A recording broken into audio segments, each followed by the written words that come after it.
We bring you greetings in the name of Christ Jesus our Lord, in whose name we have gathered together this morning to study His Word, to fellowship with one another, and to also enjoy His holy presence. நாம் கூடி வந்திருப்பதற்கு காரணமும் நம்முடைய ஐக்கியத்திற்கு காரணருமா இருக்கிற நம்முடைய ஆண்டவராகிய இயேசு கிறிஸ்துவின் நாமத்திலே உங்களை இந்த காலை வேளையிலே வாழ்த்துகிறேன். It is such a delightsome exercise to call our Christ Jesus our Lord this morning as the Word of God. நம்முடைய கர்த்தராகிய கிறிஸ்து இயேசுவை தேவனுடைய வார்த்தை என்று அழைப்பதிலே இந்த காலை வேளையிலே மிக்க மகிழ்ச்சி அடைகிறேன். Praise God for enabling us to come to the third and the final day of these 3 days Sound Doctrine Seminar 3. இந்த மூன்றாம் ஆரோக்கிய உபதேச கருத்தரங்கின் மூன்றாவது நாளும் கடைசி நாளுமான இன்றைக்கு நம்மை கொண்டு வந்த தேவனுக்கு நன்றி செலுத்துகிறேன். Praise God for the hunger and thirst and the learning attitude with which we were able to sit through long sessions in this heat of summer. We want to give God all the glory. இந்த கொடுமையான வெப்பத்தின் மத்தியிலும் நீண்ட விரிவுரை கொடுக்கப்பட்ட போதிலும் மிகுந்த பொறுமையோடு கூட இந்த வெப்பத்தை சகித்துக் கொண்டு கற்றுக்கொள்ள வேண்டும் என்கிற ஒரு பசிதாகத்தோடு இங்கே அமர்ந்திருந்து படிப்பதற்கு நமக்கு தேவன் கொடுத்த கிருபைக்காக தேவனுக்கே எல்லா மகிமையும் செலுத்துகிறேன். Praise God that the word of God descended upon us like raindrops and dew on the blades of grass. அங்கே புல்லிலே இறங்குகிற பனி துளியை போலவும் மழையை போலவும் தேவனுடைய வார்த்தை நம் மீது இறங்கினது. அதற்காக தேவனுக்கு நன்றி செலுத்துகிறேன். Several of you met with me personally or indirectly you sent a message that these talks have been of tremendous practical importance and served as an eye-opener to you in several difficult passages of the Bible. உங்களில் சிலர் நேரடியாக என்னிடத்தில் வந்தோ இல்லை என்று சொன்னால் வேறு விதத்திலோ இங்கே கற்றுக்கொண்ட இந்த பாடங்கள் உங்களுக்கு பெரும் உதவியாக இருந்தது மாத்திரமல்லாமல் உங்களுடைய கண்களிலே இருக்கிற செதில்களை விழும்படியாக செய்தது, புதிய கண்ணோட்டத்தை கொடுத்தது என்று சொன்னீர்கள். Give God all the glory because He alone is worthy. தேவனுக்கே எல்லா மகிமையும் செலுத்துங்கள், ஏனென்றால் அவர் ஒருவரே மகிமைக்கு பாத்திரமானவர். On the first day we studied the various aspects of Bible doctrine with special reference to the doctrine of the church as listed out for us in Ephesians 4th chapter. முதலாவது நாளிலே நாம் வேதாகமத்தின் உபதேசம் என்று, குறிப்பாக சபைக்கடுத்த உபதேசம் என்று எபேசியர் 4வது அத்தியாயத்திலே கொடுக்கப்பட்டிருக்கிற பட்டியலின் அடிப்படையிலே நாம் சபைக்கடுத்த உபதேசத்தை படித்தோம். Yesterday we spent enough of time studying on the subject of Bible difficulties, stating 16 reasons why we normally encounter difficulties with certain biblical passages. நேற்றைய தினம் வேதத்தின் கடின பகுதிகள் என்கிற அந்த தலைப்பின் மேலே போதுமான நேரத்தை செலவழித்தோம். நாம் வேதத்தை புரிந்து கொள்வதற்கு கடினமாக இருப்பதற்கான 16 காரணங்களை நாம் அங்கே பார்த்தோம். And we also served some examples and tried to sort out the difficulties that an average reader in his regular meditation faces. சில உதாரணங்களையும் பார்த்தோம். மாத்திரமல்லாமல் ஒரு சராசரியாக வேதத்தை வாசிக்கிற ஒருவர் தன்னுடைய வேத தியானத்திலே அதை புரிந்து கொள்வதற்கு படுகிற கஷ்டத்தை எப்படி சமாளிக்க வேண்டும் என்றும் கற்றுக்கொண்டோம். And today, as already announced on the first day, we move to the last subject of this seminar, Bible prophecy. முதல் நாளிலேயே உங்களுக்கு சொன்னது போல இந்த நாளிலே கடைசி நாளிலே இந்த கருத்தரங்கின் கடைசி தலைப்பிற்கு, அதாவது வேதாகம தீர்க்க தரிசனம் என்கிற தலைப்பை பார்ப்போம். Bible prophecy. வேதாகம தீர்க்க தரிசனம். Now the Old Testament, according to the calculation and counting of regular conservative translations, the Old Testament contains 23,214 verses. பொதுவான மொழிபெயர்ப்புகளிலே இருந்து எடுக்கப்பட்ட கணக்கெடுப்பின்படி பழைய ஏற்பாட்டிலே 23,214 வசனங்கள் இருக்கின்றன. And the New Testament contains 7,959 verses. புதிய ஏற்பாட்டிலே 7,959 வசனங்கள் இருக்கிறது. And totally that comes to 31,173 verses. அதை ஒட்டுமொத்தமாக கூட்டி பார்த்தால் 31,173 வசனங்கள் உண்டு. To keep it easily in mind, we can say totally there are about 30,000 verses in the Bible. அதை நாம் எளிதாக மனதில் வைத்துக் கொள்ளத்தக்கதாக ஏறத்தாழ 30,000 வசனங்கள் வேதத்திலே இருக்கிறது என்று சொல்லலாம். And very interestingly, of these 30,000 verses, 8,000 verses contain predictive prophecy. இந்த 30,000 வசனங்களிலே 8,000 வசனங்கள் முன் அறிவிக்கிற தீர்க்க தரிசன வசனங்களாய் இருக்கிறது என்பது சுவாரஸ்யம் கொடுப்பது. Which means approximately 25% of the Bible is on predictive prophecy. அப்படியானால் கிட்டத்தட்ட வேதாகமத்தின் 25 விழுக்காடு தீர்க்க தரிசனத்தை கொண்டிருக்கிறது. 1/4 of the Bible is prophecy. வேதாகமத்தின் கால் பாகம் தீர்க்க தரிசனம். Now that is approximately equivalent to the full size of the New Testament. அது ஏறத்தாழ ஒரு புதிய ஏற்பாட்டின் அளவிற்கு இருக்கிறது. That is why Apostle Peter calls the scripture as the word of prophecy. ஆகவேதான் அப்போஸ்தலனாகிய பேதுரு வேத வாக்கியங்களை தீர்க்க தரிசன வசனம் வாக்கியம் என்று சொல்லுகிறார். Turn with us to that very familiar passage, 2 Peter and 1st chapter. நமக்கு மிகவும் அறிமுகமான அந்த 2 பேதுரு முதலாவது அத்தியாயத்திற்கு வருவோம். I'll read to you verses 19 to 21. 19வது வசனம் முதல் 21வது வசனம் வரைக்கும் இருக்கிற அந்த வசன பகுதியை நான் உங்களுக்கு வாசிக்கிறேன். As much as you are anxious to take down notes, please do turn to the Bible references. நீங்கள் குறிப்பு எடுக்கிற அதே ஆர்வத்தோடு கூட உங்களுடைய வேதாகம பக்கங்களையும் புரட்டுங்கள். Let your naked eyes fall on the pages of the Holy Bible to see if things are so.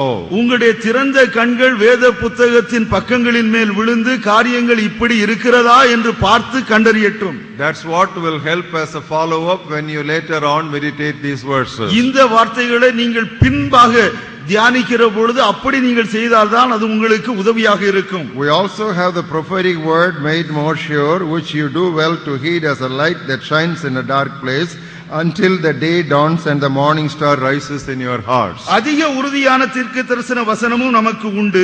பொழுது விடிந்து விடிவெள்ளி உங்கள் இருதயங்களிலே உதிக்கும் அளவும் இருளுள்ள ஸ்தலத்திலே பிரகாசிக்கிற விளக்கை போன்ற வசனத்தை கவனித்திருப்பது நலமாயிருக்கும். What the name does he give? Prophetic word. அங்கே அவன் இந்த வேத வாக்கியங்களுக்கு கொடுக்கிற பெயர் என்ன என்று பார்ப்போம் என்றால் தீர்க்க தரிசன வசனம். And in verse 20 he immediately calls that word scripture, knowing this first, that no prophecy of scripture is of any private interpretation. 20வது வசனத்திற்கு வருகிறது உடனடியாக அதற்கு வேத வாக்கியங்கள் என்று பெயர் கொடுக்கிறார். இப்படி சொல்கிறார், வேதத்தில் உள்ள எந்த தீர்க்க தரிசனமும் சுய தோற்றமான பொருளை உடையதாய் இராதென்று. And he repeats the same truth in verse 21. 21வது வசனத்திலே அதே சத்தியத்தை திரும்ப சொல்லுகிறார். For prophecy never came by the will of man, but holy men of God spoke as they were moved by the Holy Spirit. தீர்க்க தரிசனமானது ஒரு காலத்திலும் மனுஷருடைய சித்தத்தினாலே உண்டாகவில்லை, தேவனுடைய பரிசுத்த மனுஷர்கள் பரிசுத்த ஆவியினாலே ஏவப்பட்டு பேசினார்கள். Scriptures,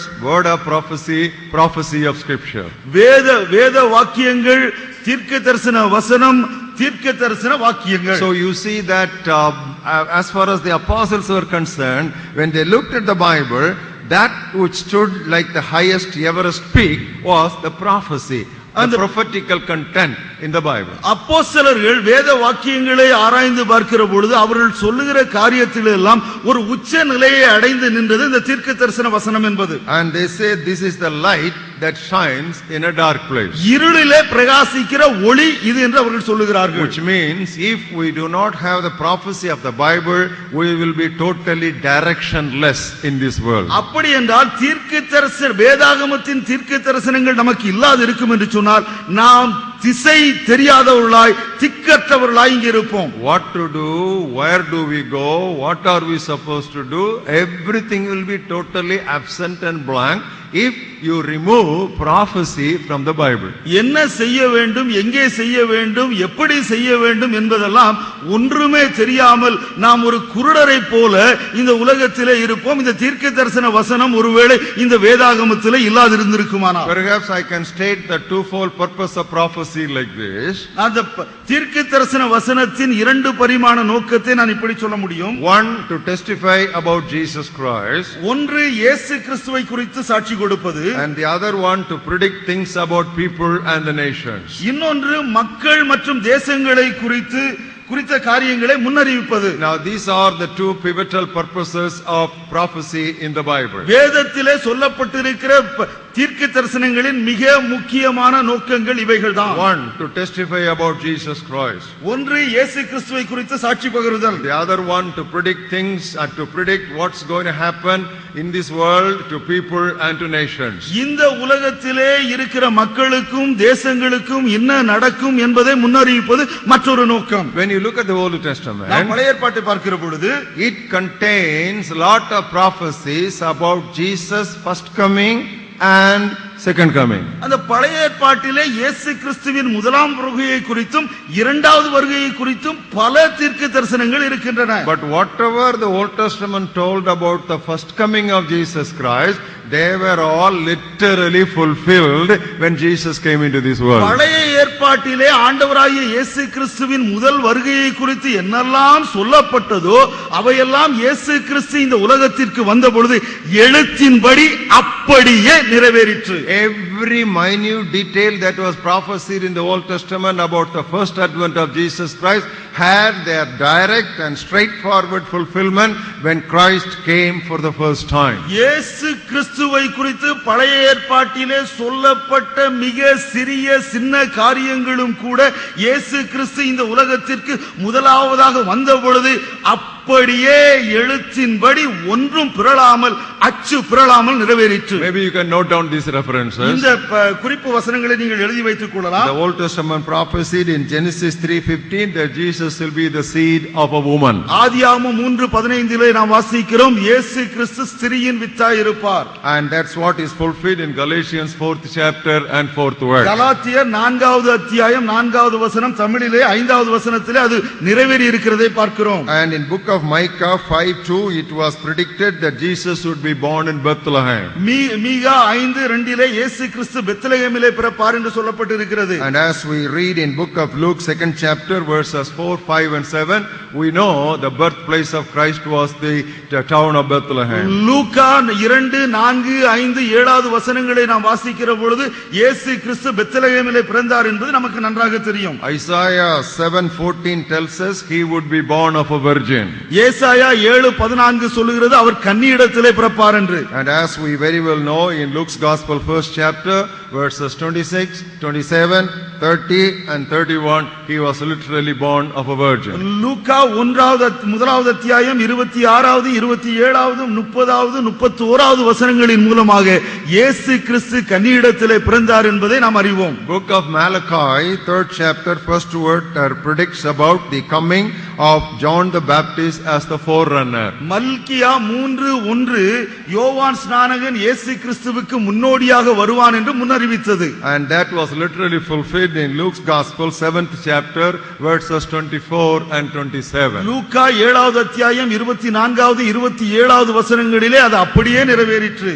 In book of Isaiah 9th chapter, the first two verses, we have the prediction that Jesus would begin his ministry in Galilee. ஏசாயா 9வது அத்தியாயம் முதல் 2 வசனங்களிலே இயேசு கிறிஸ்து தன்னுடைய ஊழியத்தை கலிலேயாவிலே துவங்குவார் என்று எழுதப்பட்டிருக்கிறது. And that had a literal fulfillment in Matthew 4th chapter 13 to 16. மத்தேயு 4வது அத்தியாயம் 13வது வசனம் முதல் 16வது வசனம் வரை இருக்கிற அந்த வசன பகுதியில் அது எழுத்தின்படி அப்படியே நிறைவேறிற்று. In book of Psalm 78 verses 2 and 4 it was predicted that Jesus will mostly speak in parables. சங்கீதம் 78 2வது வசனம் முதல் 4வது வசனம் வரை இருக்கிற அந்த பகுதியிலே இயேசு கிறிஸ்து அதிகமாக உவமைகளினாலே பேசுவார் என்று எழுதப்பட்டிருக்கிறது. And that's what exactly was confirmed in Matthew's Gospel 13th chapter verses 34 and 35. அது மத்தேயு 13, 33, 34வது வசனங்களினாலே நிரூபிக்கப்படுகிறது.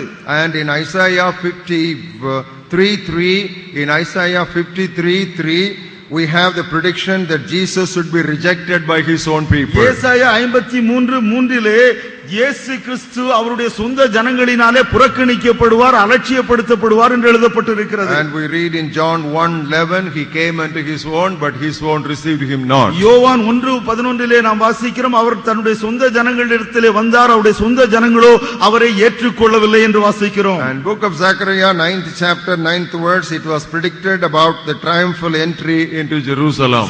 சகரியா 9:9 ஆண்டவராகிய இயேசு கிறிஸ்துவினுடைய எருசலேம் வெற்றி பவனியை குறித்து எழுதுகிறது. And that is so clearly and vividly recorded for us in Mark's Gospel 11th chapter 7 to 11. Mark 11வது அத்தியாயம் 7வது வசனம் முதல் 11வது வசனம் வரை இருக்கிற அந்த பகுதியிலே இது மிகவும் தெளிவாகவும் மிகவும் நிச்சயமாகவும் நமக்கு எழுதப்பட்டிருக்கிறது. And book of Psalms 41 and verse 9 tells us about the fact that Jesus would be betrayed by his own friends. சங்கீதம் 41:9 சொல்லுகிறது, இயேசு கிறிஸ்து தன்னுடைய சொந்த நண்பனாலே காட்டிக் கொடுக்கப்படுவார் என்று.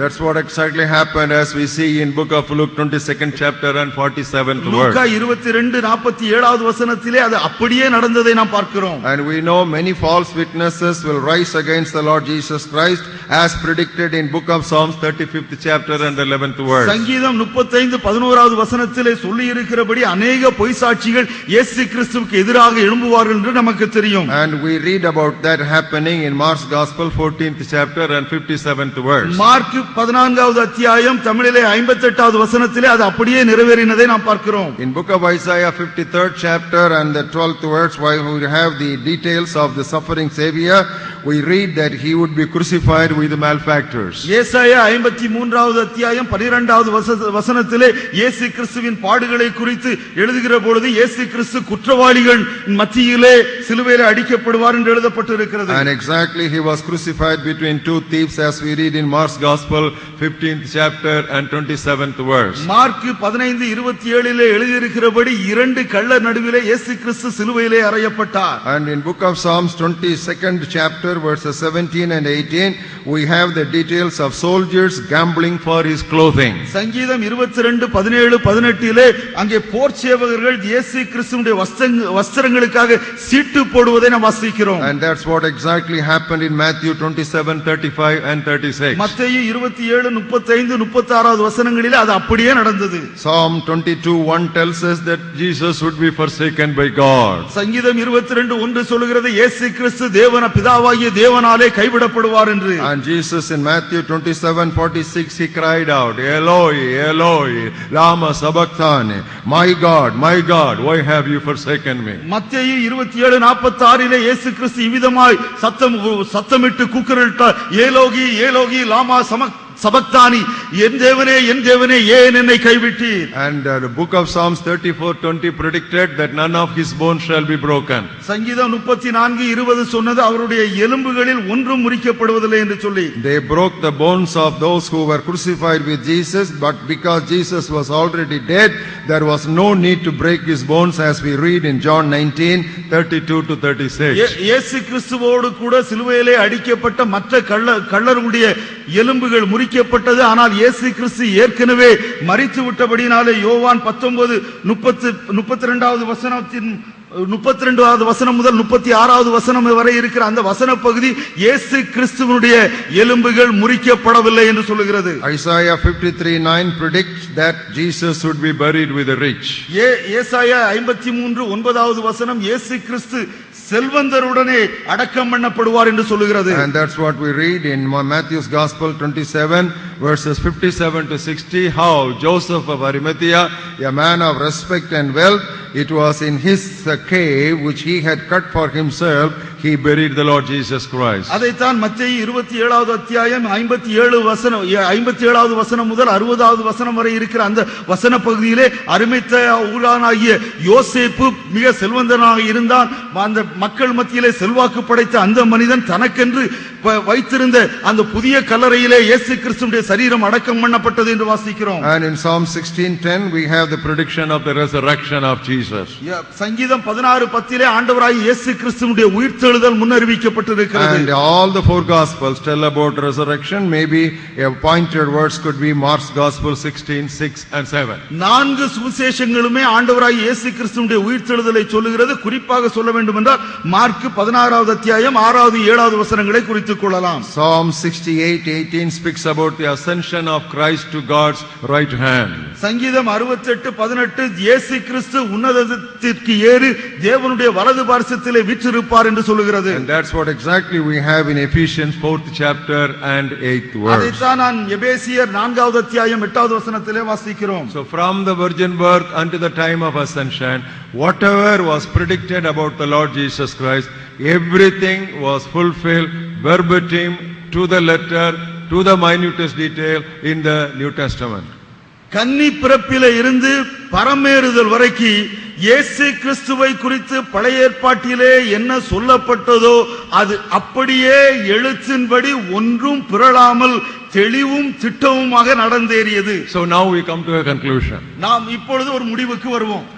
If so much of details about the first coming of Christ given to us as prophecy in the Old Testament had literal fulfillment in the first coming of Jesus Christ, பழைய ஏற்பாட்டிலே இயேசு கிறிஸ்துவை குறித்து ஏராளமாக சொல்லப்பட்ட இந்த எல்லா தீர்க்க தரிசனங்களும் அப்படியே எழுத்தின்படி இயேசு கிறிஸ்துவினுடைய முதல் வருகையிலே நிறைவேறி இருக்குமானால், all the prophecies and all the teaching that is given to us in the New Testament about the second coming of Christ will also be literally fulfilled. புதிய ஏற்பாட்டிலே ஆண்டவராகிய இயேசு கிறிஸ்துவினுடைய இரண்டாவது வருகையை குறித்து சொல்லப்பட்டிருக்கிற எல்லா தீர்க்க தரிசனங்களும் உபதேசங்களும் அப்படியே எழுத்தின்படி நடந்தே ஆகும். It is very interesting, beloved. Every one of the 27 books of the New Testament speaks about the second coming of Jesus புதிய Christ. ஏற்பாட்டின் 27 புத்தகங்களும் ஆண்டவராகிய இயேசு கிறிஸ்துவினுடைய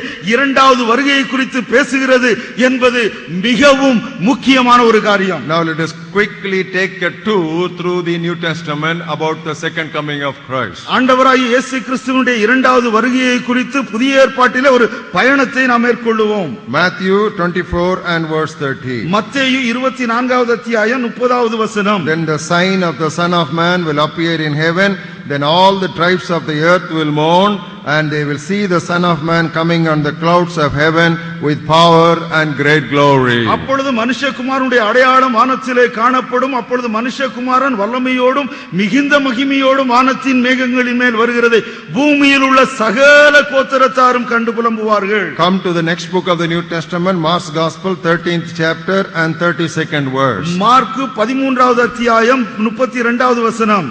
But of that day and hour no one knows, neither the angels in heaven nor the Son, but only the Father. அந்த நாளையும் அந்த நாளிகையும் பிதா ஒருவர் தவிர மற்றொருவரும் அறியான். பரலோகத்தில் உள்ள தூதர்களும் அறியார்கள், குமாரனும் அறியார். Now come to the third book of the New Testament, even Luke's Gospel 17th chapter verses 23 and 24. புதிய ஏற்பாட்டின் 3வது புத்தகத்திற்கு லூக்கா நற்செய்தி நூலுக்கு வாருங்கள். 17வது அத்தியாயம் 23வது 24வது வசனங்கள். They will say to you, look here or look there. Don't go after them or follow them. But as the lightning that flashes out of the pot under heaven shines to the other pot under heaven, so also the Son of Man will be in his day. இதோ இங்கே என்றும் அதோ அங்கே என்றும் சிலர் உங்களிடத்திலே சொல்லுவார்கள். நீங்களோ போகாமலும் பின்தொடராமலும் இருங்கள்.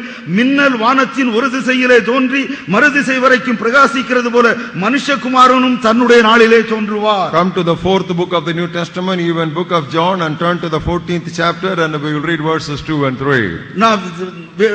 புதிய ஏற்பாட்டின் 4வது புத்தகமாகிய யோவான் நற்செய்தி நூலுக்கு வாருங்கள். யோவான் 14வது அத்தியாயம் 2வது 3வது வசனங்கள். In my Father's house are many mansions. If it were not so, I would have told you. I go to prepare a place for you. என் பிதாவின் வீட்டிலே அநேக வாசஸ்தலங்கள் உண்டு. அப்படி இல்லாதிருந்தால் நான் உங்களுக்கு சொல்லி இருப்பேன். ஒரு வாசஸ்தலத்தை உங்களுக்காக ஆயத்தம் பண்ண போகிறேன். If I go and prepare a place for you, I will come again and receive you to myself, so that where I am, there you may be also. நான் போய் உங்களுக்காக ஸ்தலத்தை ஆயத்தம் பண்ணின பின்பு நான் இருக்கிற இடத்திலே நீங்களும் இருக்கும்படி நான் மறுபடியும் வந்து உங்களை என்னிடத்திலே சேர்த்துக் கொள்ளுவேன். Come to the 5th book of the New Testament, in book of Acts 1st chapter verses 10 and 11. 5வது புத்தகத்திற்கு வாருங்கள். அப்போஸ்தலரின் புத்தகம் 1வது அத்தியாயம் 10வது 11வது வசனங்கள். While they looked steadfastly towards heaven as he went up, behold, two men stood by them in white apparel, who also said, Men of Galilee, why do you stand gazing up into heaven? The same Jesus who was taken up from you into heaven will so come in like manner as you saw him go up to heaven. அவர் போகிற போது அவர்கள் வானத்தை அண்ணாந்து பார்த்துக் கொண்டிருக்கையிலே இதோ வெண்மையான வஸ்திரம் தரித்தவர்கள் 2 பேர் அவர்களுக்கு அருகிலே நின்று, கலிலேயராகிய மனுஷரே, நீங்கள் ஏன் வானத்தை அண்ணாந்து பார்த்து நிற்கிறீர்கள்? உங்களிடத்திலிருந்து வானத்திற்கு எடுத்துக் கொள்ளப்பட்ட இந்த இயேசுவானவர் எப்படி உங்கள் கண்களுக்கு முன்பாக வானத்திற்கு எழுந்தருளி போனாரோ அப்படியே மறுபடியும் வருவார் என்றார்கள். Come to the 6th book of the New Testament, even book of Romans, and turn to the 8th chapter. புதிய ஏற்பாட்டின் 6வது புத்தகம் ரோமர் 8வது அத்தியாயத்திற்கு வாருங்கள். And we'll read verses 18 to 23, a long passage, but it's so encouraging to read the entire passage. 18வது வசனம் முதல் 23வது வசனம் வரை இது ஒரு நீண்ட பகுதி, ஆனால் இதை வாசிப்பது நமக்கு உற்சாகம் அளிக்கும். I consider that the sufferings of this present time are not worthy to be compared to the glory which shall be revealed in us. ஆதலால் இக்காலத்து பாடுகள் இனி நம்மிடத்திலே வெளிப்படும் மகிமைக்கு ஒப்பிடத்தக்கவைகள் அல்லவென்று எண்ணுகிறேன். For the earnest expectation of the creation eagerly waits for the revealing of the sons of God. மேலும் தேவனுடைய புத்திரர் வெளிப்படுவதற்கு சிருஷ்டியானது மிகுந்த ஆவலோடு காத்துக் கொண்டிருக்கிறது. For the creation was subjected to futility not willingly but because of him who subjected it in hope, because the creation itself also will be delivered from the bondage of corruption into the glorious liberty of the children of God. அது ஏனென்றால் சிருஷ்டியானது அழிவுக்குரிய அடிமைத்தனத்தினின்று விடுதலையாக்கப்பட்டு தேவனுடைய பிள்ளைகளுக்குரிய மகிமையான சுயாதீனத்தை பெற்றுக்கொள்ளும் என்கிற நம்பிக்கையோடு அந்த சிருஷ்டியானது சுய இஷ்டத்தினாலே அல்ல, கீழ்ப்படித்தினவரன் ஆலேயே மாயைக்கு கீழ்ப்பட்டிருக்கிறது. For we know that the whole creation groans and labors with birth pangs together until now. ஆகையால் நமக்கு தெரிந்திருக்கிறபடி இதுவரைக்கும் சர்வ சிருஷ்டியும் ஏகமாய் தவித்து பிரசவ வேதனைப்படுகிறது. Not only they, but we also who have the first fruits of the Spirit, even we ourselves groan within ourselves, eagerly waiting for the adoption, the redemption of our body. அதுவுமல்லாமல் ஆவியின் முதற்பலனை பெற்ற நாமும் கூட நம்முடைய சரீர மீட்பாகிய புத்திர சிவிகாரம் வருகிறதற்கு காத்திருந்து நமக்குள்ளே தவிக்கிறோம். அந்த நம்பிக்கையினாலே நாம் ரட்சிக்கப்பட்டிருக்கிறோம். Now come to 1 Corinthians 15th chapter, and we will read verses 51 and 52. 1 கொரிந்தியர் 15வது அத்தியாயம் 51வது 52வது வசனத்தை வாசிப்போம். Behold, I tell you a mystery, we shall not all sleep, but we shall all be changed. இதோ ஒரு ரகசியத்தை உங்களுக்கு அறிவிக்கிறேன், நாம் எல்லாரும் நித்திரை அடைவதில்லை, ஆகிலும் கடைசி எக்காலம் தொனிக்கும் போது, and in a moment, in the twinkling of an eye, at the last trumpet, for the trumpet will sound and the dead will be raised incorruptible, and we shall all be changed. ஆகிலும் கடைசி எக்காலம் தொனிக்கும் போது ஒரு நிமிஷத்திலே ஒரு இமைப்பொழுதிலே நாம் எல்லாரும் மறுரூபமாக்கப்படுவோம். எக்காலம் தொனிக்கும், அப்பொழுது மரித்தோர் அழிவில்லாதவர்களாய் எழுந்திருப்பார்கள், நாமும் மறுரூபமாக்கப்படுவோம். 2 Corinthians 5th chapter, the first 3 verses. 2 கொரிந்தியர் 5வது அத்தியாயம் முதல் 3 வசனங்கள். Keep looking at your Bibles and you will see that your spirit will begin to be dancing within you. நீங்கள் உங்களுடைய வேதத்தை கூர்ந்து கவனியுங்கள், உங்களுக்குள்ளாக இருக்கிற ஆவியானவர் உங்களுக்குள்ளே நடனமாடுவதை நீங்கள் அனுபவிப்பீர்கள். We know that if our earthly house, this tent, is destroyed, we have a building from God, a house not made with hands, eternal in heavens. பூமிக்குரிய கூடாரமாகிய நம்முடைய வீடு அழிந்து போனாலும் தேவனால் கட்டப்பட்ட கைவேலை இல்லாத நித்திய வீடு பரலோகத்திலே நமக்கு உண்டென்று அறிந்திருக்கிறோம். In this we groan, earnestly desiring to be clothed with our habitation which is from heaven, if indeed having been clothed we shall not be found naked. ஏனெனில் இந்த கூடாரத்திலே நாம் தவித்து நம்முடைய பரம வாசஸ்தலத்தை தரித்துக் கொள்ள மிகவும் வாஞ்சையுள்ளவர்களாய் இருக்கிறோம். தரித்துக் கொண்டவர்களானால் நிர்வாணிகளாய் காணப்பட மாட்டோம். Come to book of Galatians 6th chapter, verses 7 to 9. கலாத்தியர் 6வது அத்தியாயம் 7வது வசனம் முதல் 9வது வசனம் வரை. Do not be deceived, God is not mocked, whatever a man sows that he shall reap.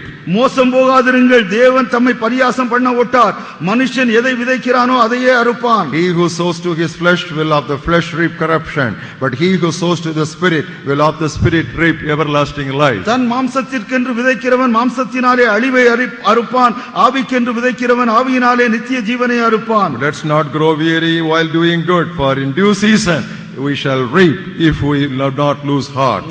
நன்மை செய்கிறதிலே சோர்ந்து போகாமல் இருப்போமாக, நாம் தளர்ந்து போகாதிருந்தால் ஏற்ற காலத்திலே அறுப்போம். Ephesians 1st chapter and 10th verse.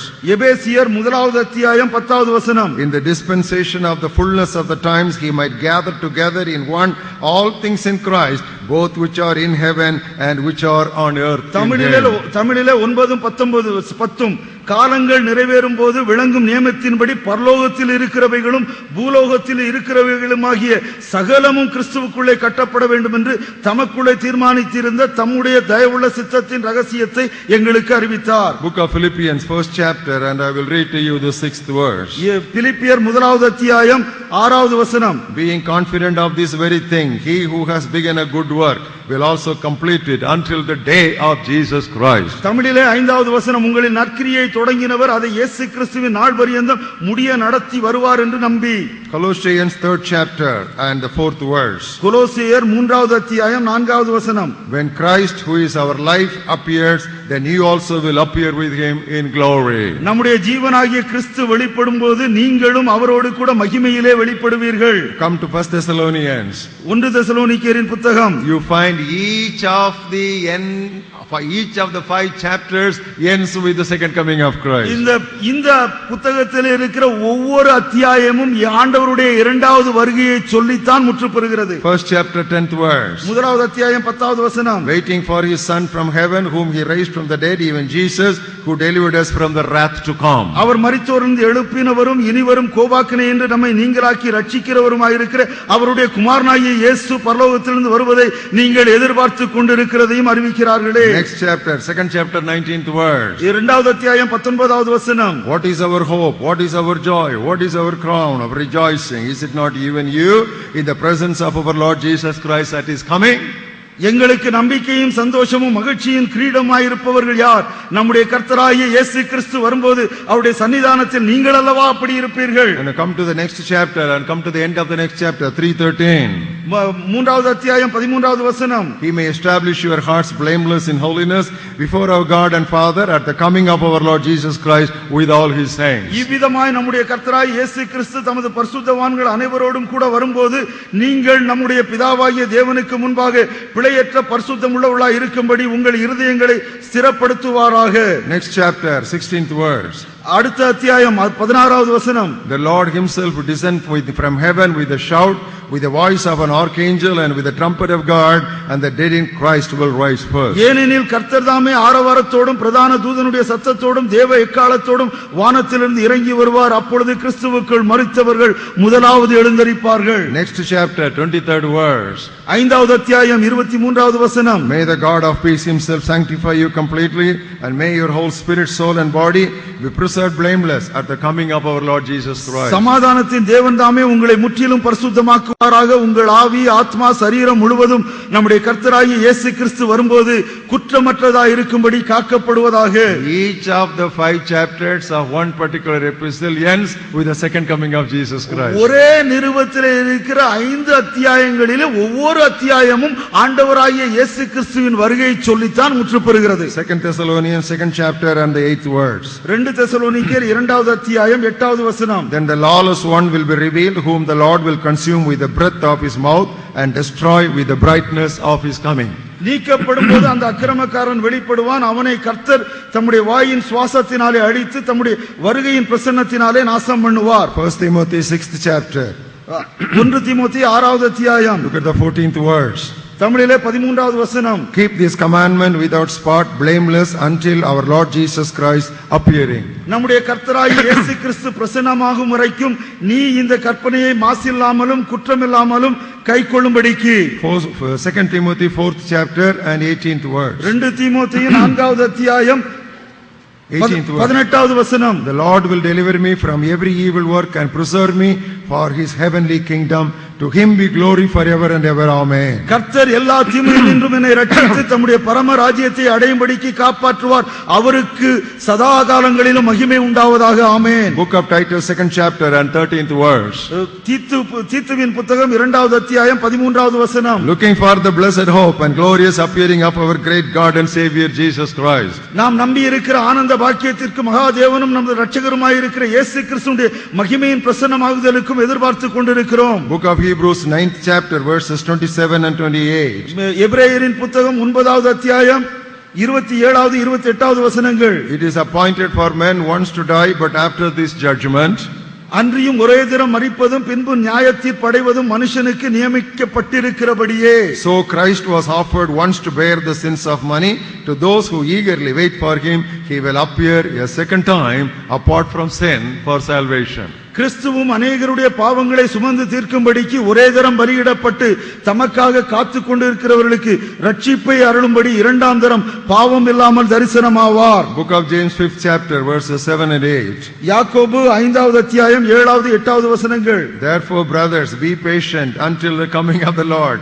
See how the farmer waits for the precious fruit of the earth, waiting patiently for it until it receives the early and the latter rain. இப்படி இருக்க சகோதரரே, கர்த்தர் வருமளவும் நீடிய பொறுமையாயிருங்கள். இதோ பயிரிடுகிறவன் பூமியின் நற்பலனை அடைய வேண்டும் என்று முன்மாறியும் பின்மாறியும் வருமளவும் நீடிய பொறுமையோடு காத்திருக்கிறான்.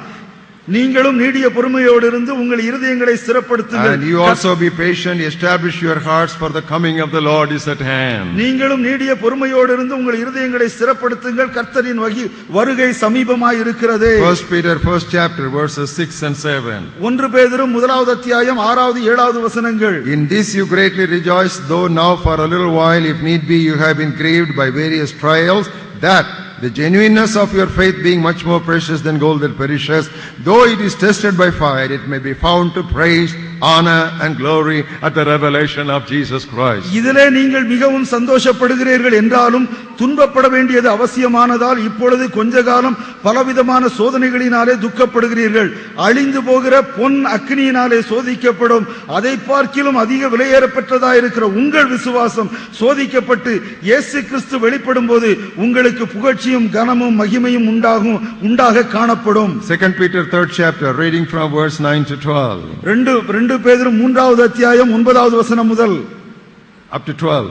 12வது வசனம் வரை. The Lord is not slack concerning his promise, as some count slackness, but is long suffering towards us, not willing that any should perish, but that all should come to repentance. தாமதிக்கிறார் என்று சிலர் எண்ணுகிறபடி கர்த்தர் தமது வாக்குத்தத்தத்தை குறித்து தாமதமாயிராமல் ஒருவரும் கெட்டு போகாமல் எல்லாரும் மனம் திரும்ப வேண்டும் என்று விரும்பி நம்மேலே நீடிய பொறுமையாயிருக்கிறார். But the day of the Lord will come as a thief in the night, in which the heavens will pass away with great noise, and the elements will melt with fervent heat.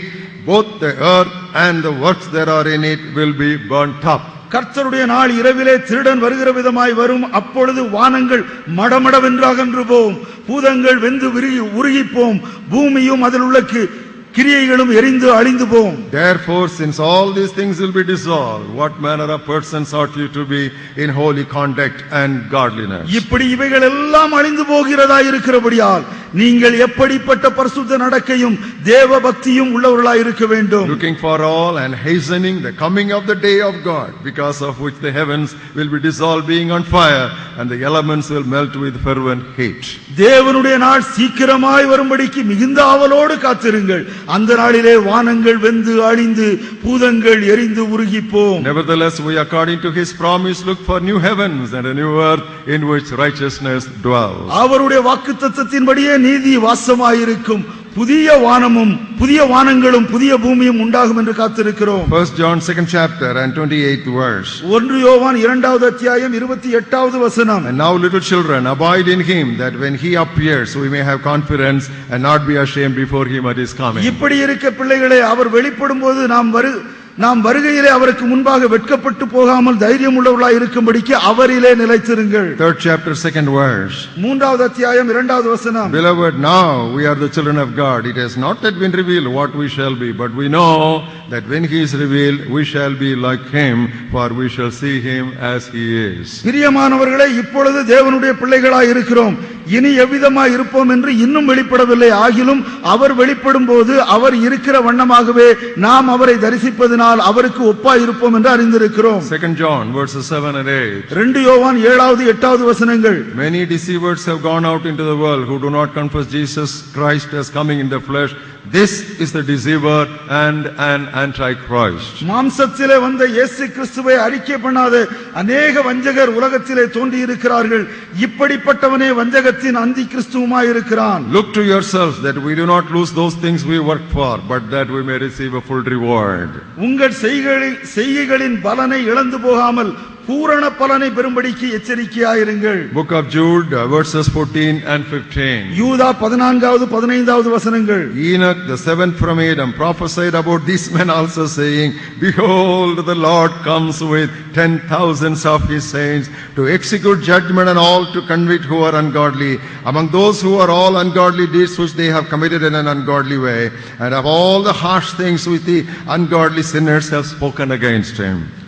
ஆதாமுக்கு ஏழாம் தலைமுறையான ஏனோக்கும் இவர்களை குறித்து, இதோ எல்லாருக்கும் நியாய தீர்ப்பு கொடுக்கிறதற்கு அவர்களிலே அவபக்தி உள்ளவர்கள் யாவரும் அவபக்தியாய் செய்து வந்த சகல அவபக்தியான கிரியைகளின் நிமித்தமும் தமக்கு விரோதமாய் அவபக்தி உள்ள பாவிகள் பேசின கடின வார்த்தைகள் எல்லாவற்றின் நிமித்தமும் அவர்களை கண்டிக்கிறதற்கும் ஆயிரமான தமது பரிசுத்தவான்களோடு கூட கர்த்தர் வருகிறார் என்று முன்னறிவித்தான். Very interestingly, Jude ties up the second coming of Christ to Adam and Enoch. Isn't it interesting? இங்கே யூதா ஆண்டவராகிய இயேசு கிறிஸ்துவின் இரண்டாம் வருகையை ஆதாமோடும் கூட ஏனோக்கோடும் கூட இணைத்து சொல்லுகிறார். And come to book of Revelation. வெளிப்படுத்தலின் புத்தகத்திற்கு வாருங்கள். From verse 1:7.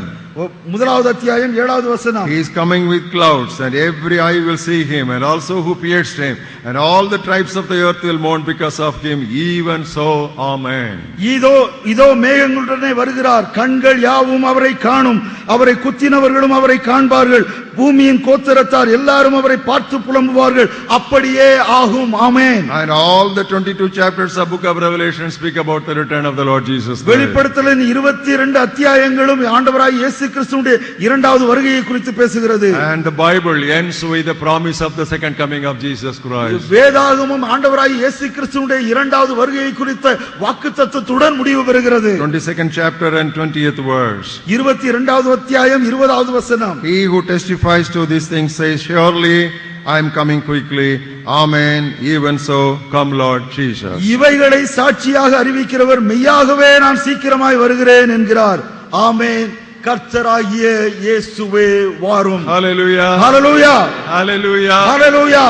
If every detail of the first coming of Christ as predicted and prophesied in the Old Testament was literally fulfilled, then every one of these predictions of the second coming of Christ found so plainly and directly in the New Testament will also be literally fulfilled. பழைய ஏற்பாட்டிலே ஆண்டவராகிய இயேசு கிறிஸ்துவினுடைய முதல் வருகையை குறித்து சொல்லப்பட்ட ஒவ்வொரு வார்த்தையும் அப்படியே நிறைவேறி இருக்குமானால், புதிய ஏற்பாட்டிலே ஆண்டவராகிய இயேசு கிறிஸ்துவின் வருகையை குறித்து இவ்வளவு தெளிவும் திட்டமுமாக நேரடியாக எழுதியிருக்கிற வார்த்தைகள் ஒன்றும் பிறழாமல் அப்படியே நிறைவேறும். Beloved, we are now, let us clap our hands.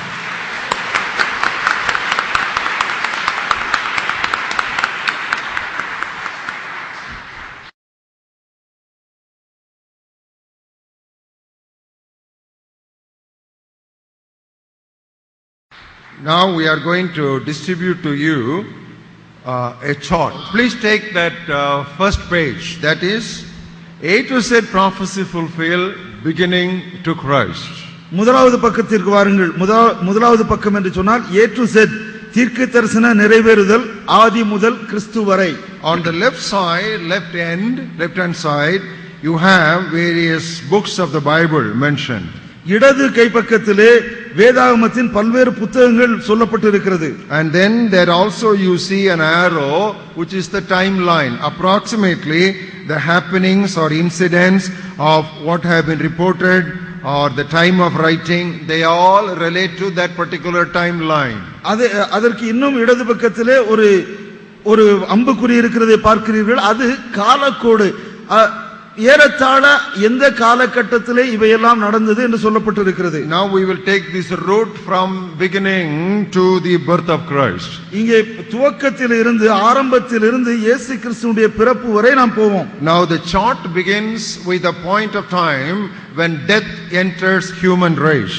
இங்கே மனுக்குலத்திற்கு மரணம் எப்பொழுது வந்ததோ, மனுக்குலத்தில் எப்பொழுது மரணம் நுழைந்ததோ அதிலிருந்து இந்த வரைபடம் ஆரம்பிக்கிறது. And the corresponding scripture text is given in that shade of Genesis 2:17. அதற்கு சம்பந்தப்பட்ட வசனம் ஆதியாகமம் 2:17 என்று கொடுக்கப்பட்டிருக்கிறது. And then after you move a little while on the road, you have the birth of the Jewish nation. நீங்கள் கொஞ்சம் முன்னே வந்தால் அங்கே யூத குலத்தின் பிறப்பை பார்க்கிறோம். And then immediately there comes the Israel's enslavement in and exodus from Egypt. இஸ்ரவேலரின் அடிமைத்தனமும் எகிப்திலிருந்து புறப்பாடும் அடுத்தபடியாக வருகிறது. And after they move out of Egypt in Exodus 20, we see how the Lord gives them the law. It says Israel receives the law and it enters the promised land. யாத்திராகமம் 20வது அத்தியாயத்திலிருந்து எப்படி அவர்கள் எகிப்து தேசத்தை விட்டு புறப்பட்டு சென்றார்களோ அதற்கு பின்பு அவர்கள் ஆண்டவருடைய வாக்குத்தத்தத்தை பெற்றுக்கொண்டதை, ஆண்டவருடைய பிரமாணத்தை, நியாய பிரமாணத்தை பெற்றுக்கொண்டதை வாசிக்கிறோம். And then we have the constitution of the kingdom of Israel, and that is indicated by a throne. அங்கே சிம்மாசனத்தின் மூலமாய் குறிக்கப்பட்டிருக்கிற இஸ்ரவேல் ராஜ்யம் ஒரு தேசமாக உருவெடுத்ததை நாம் அங்கே பார்க்கிறோம். And there are so many references, Deuteronomy 17:14, 1 Samuel 13:14, etc. உபாகமம் 17:14, 1 சாமுவேல் 13:14 என்றெல்லாம் அங்கே கொடுக்கப்பட்டு இருக்கிறது. And because of the foolishness and arrogance of the kings after Solomon, the kingdom was divided. சாலமோனுடைய புத்திரருடைய முட்டாள்தனத்தினாலும் கர்வத்தினாலும் அந்த ராஜ்யம் இரண்டாக பிரிக்கப்பட்டது. And then that became kingdom of Israel and kingdom of Judah. அது பிறகு இஸ்ரவேல் ராஜ்யம் என்றும் யூதா ராஜ்யம் என்றும் பிரிக்கப்பட்டது. And the kingdom of Israel, it falls in 722 before Christ. கிமு 722ஆம் ஆண்டிலே இஸ்ரவேல் ராஜ்யம் வீழ்ச்சி அடைந்தது. The divided kingdom period is from 950 to 722 BC. இந்த பிரிந்த ராஜ்யத்தின் கால அளவு 950வது வருடம் முதல் 722வது வருடம் வரை. And the United Kingdom was from 1050 to 950. ஒன்றாய் இருந்த ராஜ்யம் 1050 முதல் 950 வரை. The wilderness period was 1446 to 1406. வனாந்தர பயணம் 46 முதல் 1406. And then you find kingdom of Israel falls.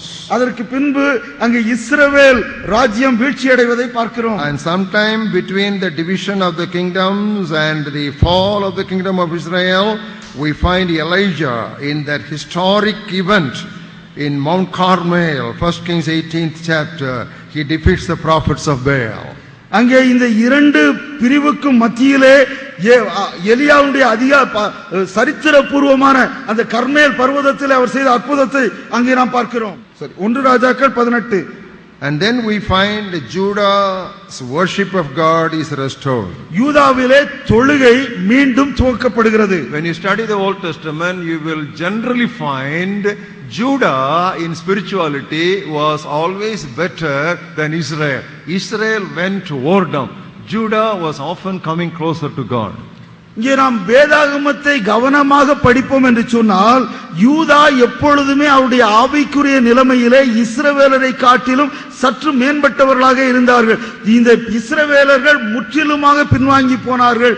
இந்த யூதா ராஜ்யத்தை சேர்ந்தவர்கள், இந்த யூதர்களோ அவ்வப்போது தேவனுடைய பக்கத்திலே நெருங்கி வந்து கொண்டே இருந்தார்கள். The worship of God getting restored in Judah was around the time when God delivered Jerusalem from Sennacherib.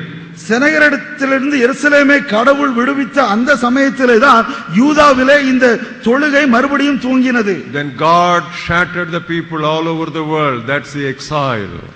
அதற்கு பின்பு தேவன் யூத மக்களை உலகமெங்கும் சிதறடித்தார். அதைத்தான் சிதறடிப்பின் காலம் என்று சொல்கிறோம். And then Judah falls to Babylon.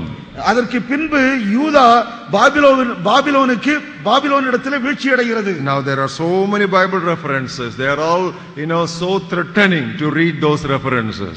அநேக வேத ஆதார வசனங்கள் கொடுக்கப்பட்டிருக்கிறது, வாசிப்பதற்கு மிகவும் பயங்கரமானவைகள். Then God uses prophets and people who were reformers and restorers to call the people back to his land. தேவனுடைய ராஜ்யத்திற்கு தேவனுடைய நாட்டிற்கு திரும்ப வரும்படியாக சீர்திருத்தவாதிகளையும் தீர்க்கதரிசிகளையும் தேவன் பயன்படுத்தினார். Not everybody returned. Several people say, no, we are very comfortable in the new country. We don't want to get back to that hot climatic country in the Palestine. ஆனால் எல்லாருமே திரும்பி வரவில்லை. சிலர் சொன்னார்கள், நாங்கள் இருக்கிற இந்த தேசத்திலே நாங்கள் வசதியாக நன்றாக இருக்கிறோம், வெப்பம் நிறைந்த அந்த பாலஸ்தீன தேசத்திற்கு நாங்கள் திரும்பி போக விரும்பவில்லை என்று சொன்னார்கள். But a remnant of Judah, it returns from exile. A group, it's just a portion. They return to Jerusalem. யூதாவிலே மீதியானவர் ஒரு பங்கு மக்கள் மாத்திரம் எருசலேமிற்கு திரும்பினார்கள். Then the temple is restored. அதற்கு பின்பு ஆலயம் கட்டப்பட்டது. The return period span is from 536 to 444 CBC.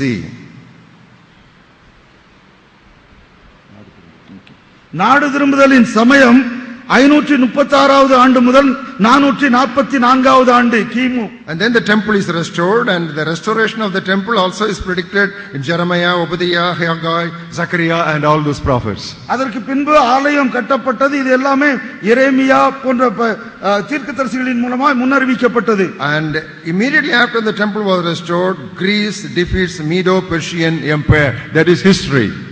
அதற்கு பின்னதாக அங்கே மேதியரும் பெர்சியரும் பாபிலோனை முறியடிக்கிறார்கள். Then Rome defeats the Greek Empire, because Greek Empire was a very highly sophisticated, powerful empire.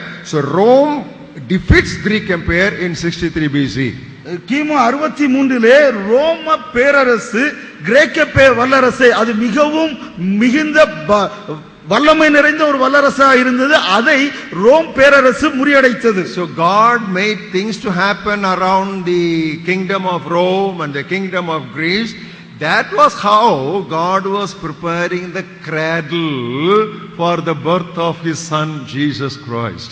இங்கே தேவன் கிரேக்க கலாச்சாரத்தை வளர வைத்து மற்ற அந்த கிரேக்க வல்லரசு ரோம பேரரசு முறியடிப்பதன் மூலமாக குழந்தையாகிய இயேசு பிறப்பதற்கான தொட்டிலை அங்கே ஏற்படுத்துகிறார். See, that's the period, that's the time, God was creating political situations in such a way that would just culminate in the birth of Christ in that small town of Bethlehem. அந்த சமயத்திலே தானே தேவன் அங்கே இருக்கிற அரசியல் சம்பவங்களே, அரசியல் காரியங்களை ஆண்டவராகிய இயேசு கிறிஸ்து பிறப்பதற்கு அனுகூலமாக இருக்கிற வகையிலே ஏற்படுத்துகிறார். So very interestingly, what you are able to find is that God is in control.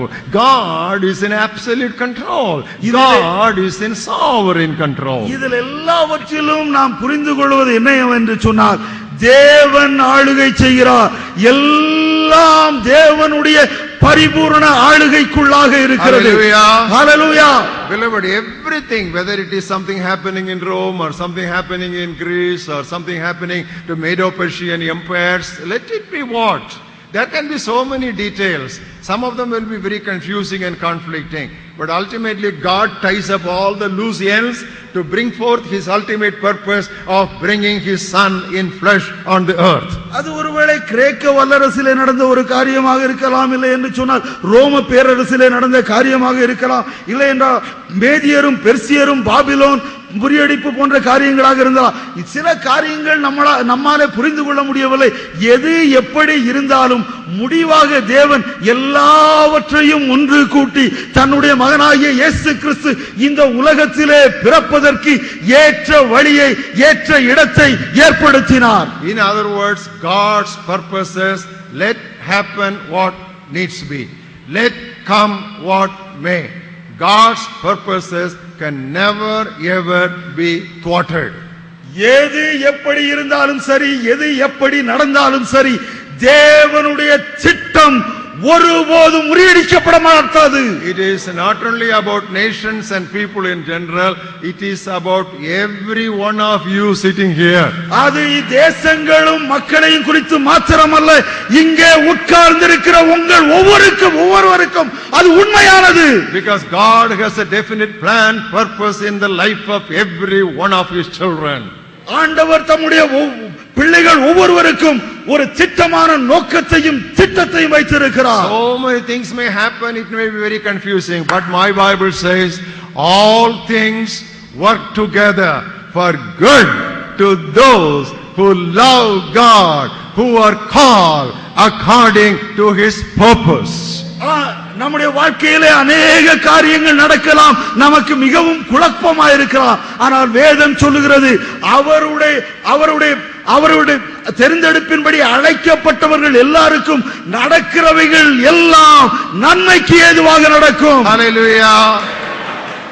Beloved, this is the truth that encourages us when we study this Old Testament history of the development of this drama or unfolding of the drama of redemption. இந்த மீட்பின் திட்டத்தை நாடகத்தை பழைய ஏற்பாட்டின் புத்தகத்தில் இருந்து அது எப்படி கொஞ்சம் கொஞ்சமாக திறக்கப்படுகிறது என்பதை நாம் படிக்கிற பொழுது இதுதான் நாம் பெற்றுக்கொள்கிற உற்சாகம். This is the direct encouragement we receive from every one of the 39 books of the Old Testament. பழைய ஏற்பாட்டின் 39 புத்தகங்களின் ஒவ்வொன்றிலிருந்தும் நாம் பெற்றுக்கொள்கிற உற்சாகம் இதுதான். Here and there you may have some slight and the faintest shades of victory for the enemy, but victory for the enemy, I want to tell you, is always temporary. ஒருவேளை அங்கும் இங்கும் கொஞ்சம் கொஞ்சமாக ஒருவேளை எதிராளிக்கு வெற்றி கிடைத்தது போல காணப்படலாம். ஆனால் ஒன்றை சொல்ல விரும்புகிறேன், எதிராளியின் வெற்றி தற்காலிகமானது. We are not living for immediate benefit, we are living for ultimate blessing. நமக்கு உடனடி ஆசீர்வாதத்திற்காக நாம் வாழ்வதல்ல, ஆனால் முடிவான ஆசீர்வாதத்திற்காக நாம் வாழ்கிறோம். What God told in the Garden of Eden, so many things happen, ups and downs and confusion, what not. It is sometimes why it is happening like that, but ultimately the child is born and the son is given to us. ஆதியாகம புத்தகத்திலே தேவன் சொன்னது கொஞ்சம் மேலே இறங்கி கீழே இறங்கி மேடும் பள்ளமாக அங்கும் இங்கும் போய் சில நேரங்களிலே நம்மை குழப்பத்திற்குள் ஆக்கினாலும் முடிவிலே தேவகுமாரன் இந்த உலகத்திலே பிறந்தார். That is why Apostle Paul told us, he who has begun a good work in you will complete it until the day of Jesus Christ. ஆகவேதான் அப்போஸ்தலனாகிய பவுல் சொல்கிறான், உங்களிடத்திலே நற்கிரியைகளை ஆரம்பித்தவர் அவர் அதை இயேசு கிறிஸ்துவின் நாள் பரியந்தம் முற்றிலுமாக நடத்தி தீர்ப்பார். Are you believing that? Say hallelujah. நீங்க நம்புகிறீர்களா? ஹalleluya. Beloved, this is what the Bible is all about. இதுதான் வேதம். Now you turn your pages to the next set of events. அடுத்த நிகழ்வுகளுக்காக பக்கத்தை திருப்புங்கள். A to Z prophecy fulfilled from Christ to eternity. A to Z தீர்க்கதரிசன நிறைவேறுதல் கிறிஸ்து முதல் நித்தியம் வரை. Once again we have the books lined up on the left side with a corresponding timeline. இடது பக்கத்திலே புத்தகங்கள் வரிசையாக எழுதப்பட்டிருக்கிறது, அதே வண்ணமாக காலக்கோடும் இருக்கிறது. And it begins with the birth and ministry of Christ. இங்கே இயேசு கிறிஸ்துவின் பிறப்பு மற்றும் பணியுடன் ஆரம்பமாகிறது. Now that the corresponding scripture passages are given there, both in the Old Testament and the New Testament. அதற்கு ஒத்துப்போகிற வேத வசனங்கள் எல்லாம் அங்கே கொடுக்கப்பட்டிருக்கிறது, பழைய ஏற்பாட்டிலும் புதிய ஏற்பாட்டிலும் இருந்து. Then comes the crucifixion and resurrection and ascension of Christ. அதற்கு பின்பு கிறிஸ்துவின் சிலுவை, உயிர்த்தெழுதல், பரமேறுதல் எல்லாம் வருகிறது. And then comes Pentecost and descent of the Holy Spirit. அதற்கு பின்பு பெந்தேகோஸ்தே ஆவியானவருடைய இறங்குதல் வருகிறது. And in AD 70 the Jerusalem temple is destroyed. 70வது ஆண்டிலே எருசலேம் ஆலயம் நிர்மூலமாக்கப்பட்டது, நாசமாக்கப்பட்டது. And the destruction of Jerusalem predicted both in book of Daniel and in the Olivet discourse of Christ in Matthew 24, we have them actually happening in the awful state of Jerusalem. அங்கே எருசலேமின் அழிவு தானியேல் புத்தகத்திலும் மத்தேயு நற்செய்தி நூலிலும் சொல்லப்பட்டது அப்படியே பரிதாபகரமாக நடந்தேறியது. Then the Jews start returning to their homeland. அதற்கு பின்னதாக யூதர்கள் தங்களுடைய நாடுகளுக்கு தன்னுடைய நாட்டுக்கு தன்னுடைய சொந்த நாட்டிற்கு திரும்பி வருகிறார்கள். It is still happening. அது இன்னும் நடந்து கொண்டே இருக்கிறது. Lots of passages about the return of Jews to their promise. I will bring them to my land.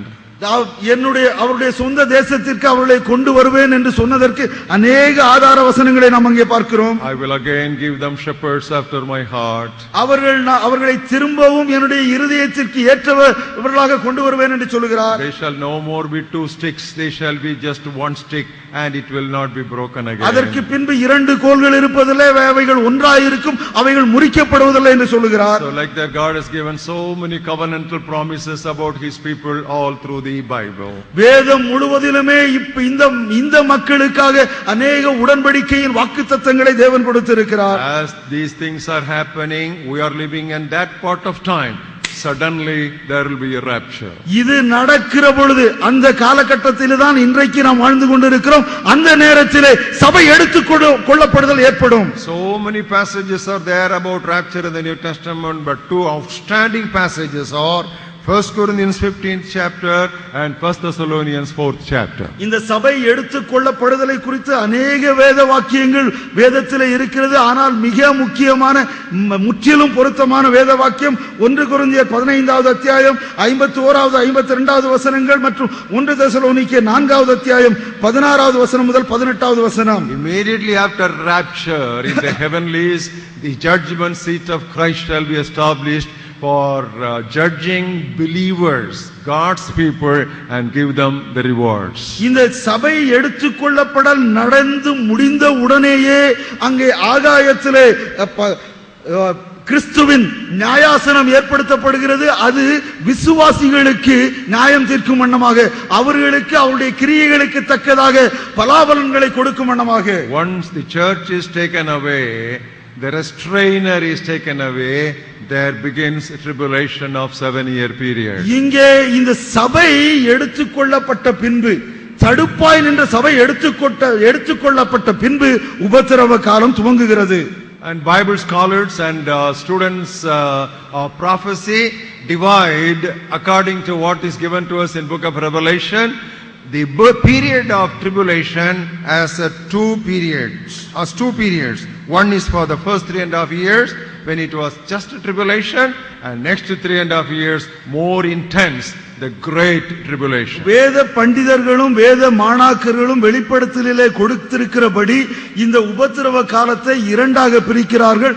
முதல் 3.5 ஆண்டுகள் உபத்திரவ காலம், இரண்டாவது 3.5 ஆண்டுகள் மகா உபத்திரவ காலம். And there is a reference to Armageddon only in one place in the New Testament, that is Revelation 19th chapter. இந்த அர்மகெதானை குறித்து புதிய ஏற்பாட்டிலே ஒரே ஒரு இடத்தில் தான் வருகிறது, அது வெளிப்படுத்தல் 19வது அத்தியாயத்திலே. And it is normally accepted to relate that to the happenings of Megiddo in the Old Testament.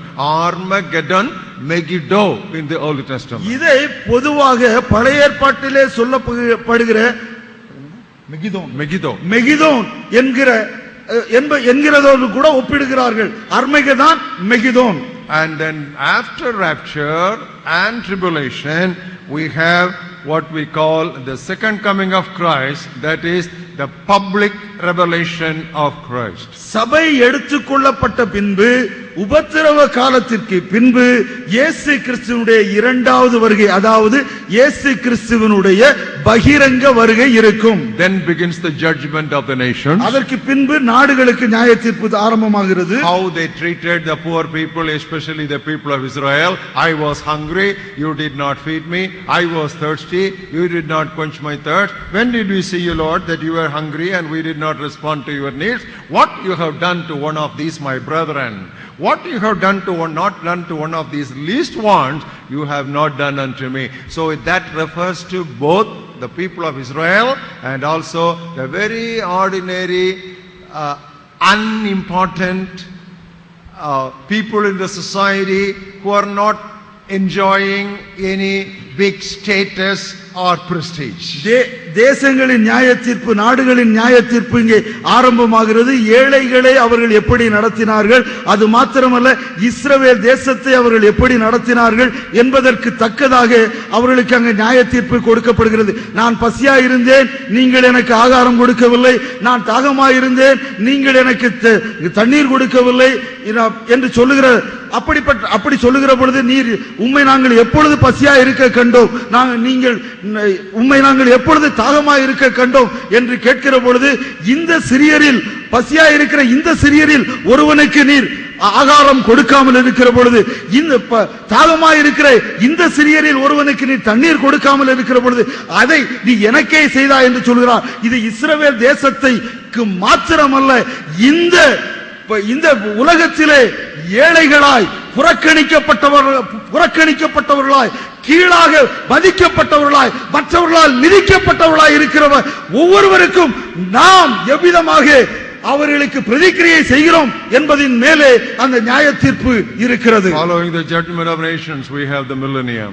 இந்த நாடுகளின் நியாய தீர்ப்பை தொடர்ந்து 1000 வருட அரசாட்சி இருக்கிறது. So many passages, both in the Old Testament and New Testament. பழைய ஏற்பாட்டிலும் புதிய ஏற்பாட்டிலும் இதை குறித்து அதிகமான வசனங்கள் உண்டு. The Lord will set up his kingdom to rule the nations in justice and peace. தேவன் தன்னுடைய ராஜ்யத்தை ஏற்படுத்துவார், நீதியும் சமாதானமும் அதனுடைய அடையாளமாயிருக்கும். Then God sets up that great white throne judgment. அதற்கு பின்பு தேவனுடைய வெள்ளை சிங்காசன மகா நியாய தீர்ப்பு. That's not for believers, that's for unbelievers. அது விசுவாசிகளுக்கு அல்ல, அது அவிசுவாசிகளுக்கு. That you can read in book of Revelation chapter 20 verses 11 to 14. அதை வெளிப்படுத்தல் 20வது அத்தியாயம் 11வது வசனம் முதல் 14வது வசனம் வரை வாசிக்கலாம். Finally God burns away with the intense and fervent heat all the old earth and that old heavens. இறுதியாக தேவன் பழைய வானத்தையும் பழைய பூமியையும் அக்கினியால் அழித்து போடுவார். Then comes new heaven and new earth from God's presence with a capital New Jerusalem. அதற்கு பின்னதாக தேவனுடைய சமூகத்தில் இருந்து புதிய வானமும் புதிய பூமியும் புதிய எருசலேமை தலைநகராக கொண்டு இந்த உலகத்திலே வந்து இறங்கும். Beloved, these two charts I copied from the Prophecy Study Bible of one Bible teacher by name John Hagee. இந்த இரண்டு வரைபடத்தையும் Prophecy Study Bible John C Hagee என்பவர் எழுதின அந்த Prophecy Study Bibleல் இருந்து நான் நகல் எடுத்திருக்கிறேன். You might have come across so many charts like this. இதை போல अनेक வரைபடங்களை நீங்கள் பார்த்திருக்கலாம்.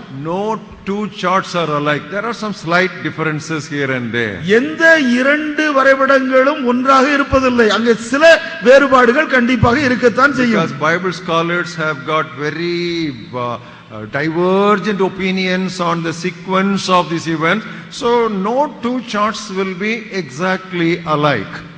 இந்த நிகழ்வுகள் நடக்கிற வரிசை கிரமத்தை குறித்து வேத பண்டிதர்கள் மத்தியிலே கருத்து வேறுபாடுகள் அதிகமாக இருக்கிறது. அதனால எந்த இரண்டு வரைபடமும் ஒன்று போல இருக்காது. But this I have found reasonably quite reliable.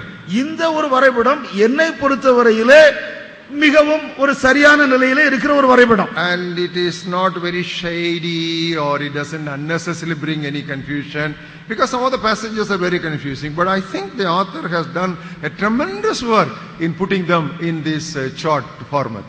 ஆனால் இந்த வரைபடத்திலே தேவையற்ற எந்த விதமான குழப்பங்களையும் கொடுக்காமல், ஏனென்று சொன்னால் இந்த இரண்டாவது வருகை நிகழ்வுகளை குறித்து அதிகமான குழப்பங்கள் உண்டு, எதுவும் இல்லாமல் தெளிவாக எளிதாக புரிந்து கொள்ளக்கூடிய வகையிலே மிக நேர்த்தியான ஒரு வேலையை இந்த ஆசிரியர் செய்திருக்கிறார்.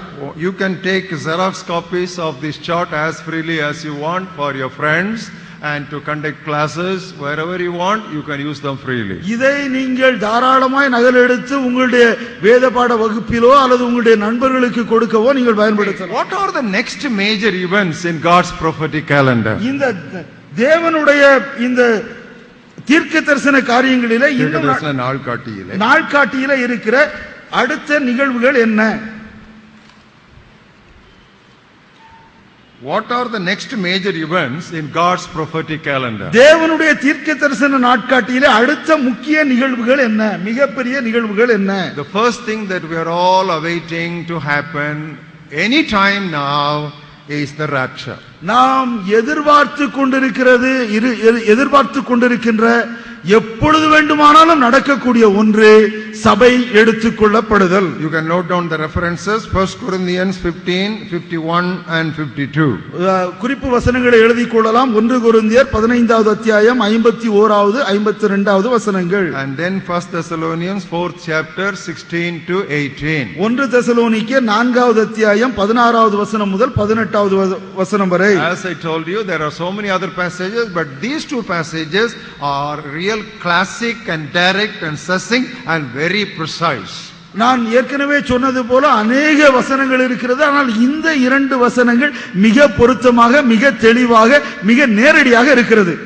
Immediately after rapture we have the rise of Antichrist. இந்த சபை எடுத்துக்கொள்ளப்பட்ட உடனேயே அந்தி கிறிஸ்து எழும்புவான். Now that you have in 2 Thessalonians 2nd chapter verse 1, verse 7 and verse 8. அதை 2 தெசலோனிக்கேயர் 2வது அத்தியாயம் 1வது வசனம் 7வது வசனம் மற்றும் 8வது வசனங்களிலே பார்க்கிறோம். It is called the revelation of the lawless one. அது அக்கிரமக்காரன் உடைய எழுப்புதல், அக்கிரமக்காரன் வெளிப்படுதல், அக்கிரமக்காரன் வெளிப்படுவது. And that which is preventing that full revelation of that Antichrist is the church of Jesus Christ with the Holy Spirit. அந்த அந்தி கிறிஸ்து, அந்த அக்கிரமக்காரன் தன்னை முழுவதுமாக வெளிப்படுத்துவதற்கு தடையாக இருப்பது பரிசுத்த ஆவியானவரால் நிரப்பப்பட்ட சபை. And next comes the judgment seat of Christ. அதற்கு அடுத்து வருவது கிறிஸ்துவின் நியாயாசனம். You can write that. The references are 1 Corinthians 3, 13 to 15. 1 கொரிந்தியர் 3, 13 முதல் 15 வரை. 2 Corinthians 5, 4 and 10. 2 கொரிந்தியர் 5, 4 மற்றும் 10வது வசனங்கள். 1 Peter 5th chapter and 4th verse. 1 பேதுரு 5, 4. Immediately after rapture begins a tribulation. இந்த சபை எடுத்துக்கொள்ளப்படுவதற்கு பின்பு வருவது உபத்திரவம். You can call it great tribulation. Even today there is tribulation, but that period will be great tribulation. Such a time of tribulation has never been there in all history. அதே மகா உபத்திரவம் என்று சொல்லலாம். ஏனென்று சொன்னால் இன்றைக்கும் உபத்திரவம் இருக்கிறது, ஆனால் அதை மகா உபத்திரவம் என்று சொல்லணும். ஏனென்று சொன்னால் அதை போல உபத்திரவம் வரலாற்றிலே என்றுமே நடந்திருக்க முடியாது. Now that is predicted for us in book of Daniel 12th chapter and 1st verse. அது தானியேல் 12வது அத்தியாயம் 1வது வசனத்திலே வருகிறது. Or Matthew's Gospel 24, 4 to 26. மத்தேயு 24, 4 முதல் 26 வசனம் வரை. And also Revelation 6, 1 to 19, 6. வெளிப்படுத்தல் 6 1வது வசனம் முதல் 19வது அத்தியாயம் 6வது வசனம் வரை. Oh, the Bible, the book of Revelation allots lots of pages to tell about that great tribulation. இந்த மகா உபத்திரவத்தை குறித்து சொல்ல அநேக பக்கங்களை ஒதுக்கி இருக்கிறது வெளிப்படுத்தலின் புத்தகம். And that's what's going to happen. Those days, seven seals will be open. அப்பொழுது 7 முத்திரைகள் திறக்கப்படும், உடைக்கப்படும். 7 trumpets will be blown. 7 எக்காளங்கள் ஊதப்படும். And 7 bowls will be poured. 7 கலசங்கள் ஊற்றப்படும். So the 7 seals, the 7 trumpets and 7 bowls, that is that great tribulation. 7 முத்திரைகள், 7 எக்காளம், 7 கலசங்கள். Then comes the revelation, the public return of Jesus Christ. அதற்கு பின்பு ஆண்டவராகிய இயேசு கிறிஸ்துவினுடைய பகிரங்க வருகை. That is Daniel 7, 9 to 14. தானியேல் 7வது அத்தியாயம் 9வது வசனம் முதல் 14ஆம் வசனம் வரை. And Matthew 24, 27 to 30. மத்தேயு 24, 27வது வசனம் முதல் 30வது வசனம் வரை. Revelation 19, 11 to 16. வெளிப்படுத்தல் 19வது அத்தியாயம் 11வது வசனம் முதல் 16வது வசனம் வரை. And then begins millennium. அதற்கு பின்பு 1000 வருட அரசாட்சி. Book of Isaiah 11th chapter 4 to 10. ஏசாயாவின் புத்தகம் 11வது அத்தியாயம் 4வது வசனம் முதல் 10வது வசனம் வரை. Book of Revelation 20th chapter 4 to 10. வெளிப்படுத்தல் 20வது அத்தியாயம் 4வது வசனம் முதல் 10வது வசனம் வரை. That's millennium. Millennium means 1000 year reign. அது 1000 வருட அரசாட்சி, 1000 வருடம் அரசாளுவது. And at the end of it we have great white throne judgment. அதனுடைய முடிவிலே வெள்ளை சிம்மாசனம் மகா நியாய தீர்ப்பு. That is Revelation 20:11 to 14. வெளிப்படுத்தல் 20:11வது வசனம் முதல் 14வது வசனம் வரை. Then the destruction of the earth by fire. அதற்கு பின்பு பூமி அக்கினியினாலே அழிவது. That is 2 Peter 3:5 to 13. 2 பேதுரு 3:5 முதல் 13. And Revelation 20:11. வெளிப்படுத்தல் 20:11 and 21:1. 21:1. Then emerges new heaven and new earth. அதற்கு பின்பு புதிய வானமும் புதிய பூமியும். Book of Isaiah 60:19 to 22. ஏசாயா 60வது அத்தியாயம் 19வது வசனம் முதல் 22வது வசனம் வரை. And 65:17. 65:17. 66:22. 66:22. And Revelation 21:1 to 22:5. வெளிப்படுத்தல் 21வது அத்தியாயம் 1வது வசனம் முதல் 22வது அத்தியாயம் 5வது வசனம் வரை. And for the battle of Armageddon and the judgment of nations, you can look at the chart. அர்மேகதான் யுத்தம் மற்றும் தேசங்களின் நியாய தீர்ப்புக்கு வரைபடத்தை பார்க்கலாம். Rapture, சபை எடுத்துக்கொள்ளப்படுவது, rise of Antichrist, அந்தி கிறிஸ்து எழும்புவது, judgment seat of Christ, கிறிஸ்துவின் நியாயாசனம், great tribulation, மகா உபத்திரவம், public return of Christ, கிறிஸ்துவின் பகிரங்க வருகை, millennium, 1000 வருட அரசாட்சி, great white throne judgment, வெள்ளை சிம்மாசன மகா நியாய தீர்ப்பு, destruction of earth by fire, பூமி அக்கினியினாலே அழிவது, new heaven and new earth with New Jerusalem as its capital. புதிய வானமும் புதிய பூமியும் புதிய எருசலேம் அதனுடைய தலைநகரம்.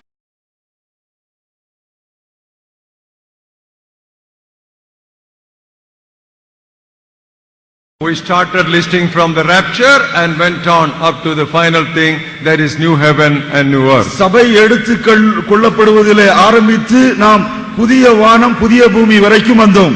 Now you will find that in the scripture, when we closely study it, there are several twin events associated with these future things.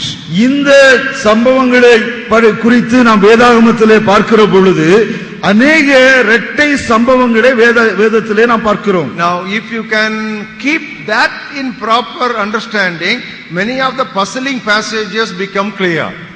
இதை நாம் சரியாக புரிந்து கொள்வோம் என்று சொன்னால் புரிவதற்கு புதிராய் இருக்கிற வாக்கிய வசன பகுதிகளையும் நாம் தெளிவாக புரிந்து கொள்ள முடியும். So we are going to look at certain twin events which would happen in this end time. இந்த கடைசி காலத்திலே நடக்கவிருக்கிற இரட்டை சம்பவங்களை நாம் பார்க்கவிருக்கிறோம். Number 1, முதலாவது rapture and revelation. சபை எடுத்துக்கொள்ளப்படுவதும் பகிரங்க வருகையும்.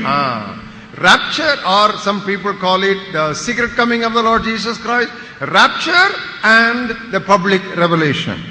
சபை எடுத்துக்கொள்ளப்படுதல், அதை சிலர் ரகசிய வருகை என்று சொல்கிறார்கள். அடுத்தது பகிரங்க வருகை. Rapture is the secret coming of Jesus Christ for F-O-R, for his saints. இந்த சபை எடுத்துக்கொள்ளப்படுவது என்பது பரிசுத்தவான்களுக்காகவே இயேசு கிறிஸ்து வருவது. குறித்துக் கொள்ளுங்கள், பரிசுத்தவான்களுக்காக. You can note down these references. இந்த குறிப்பு வசனங்களை குறித்துக் கொள்ளலாம். John 14:1-3, யோவான் 14வது அத்தியாயம் முதல் 3 வசனங்கள். 1 Corinthians 15:51-53, 1 கொரிந்தியர் 15வது அத்தியாயம் 51வது வசனம் முதல் 53 வரை. Philippians 3:20-21, பிலிப்பியர் 3வது அத்தியாயம் 20-21வது வசனங்கள். 1 Thessalonians 4:13-18, 1 தெசலோனியர் 4வது அத்தியாயம் 13வது வசனம் முதல் 18வது வசனம் வரை.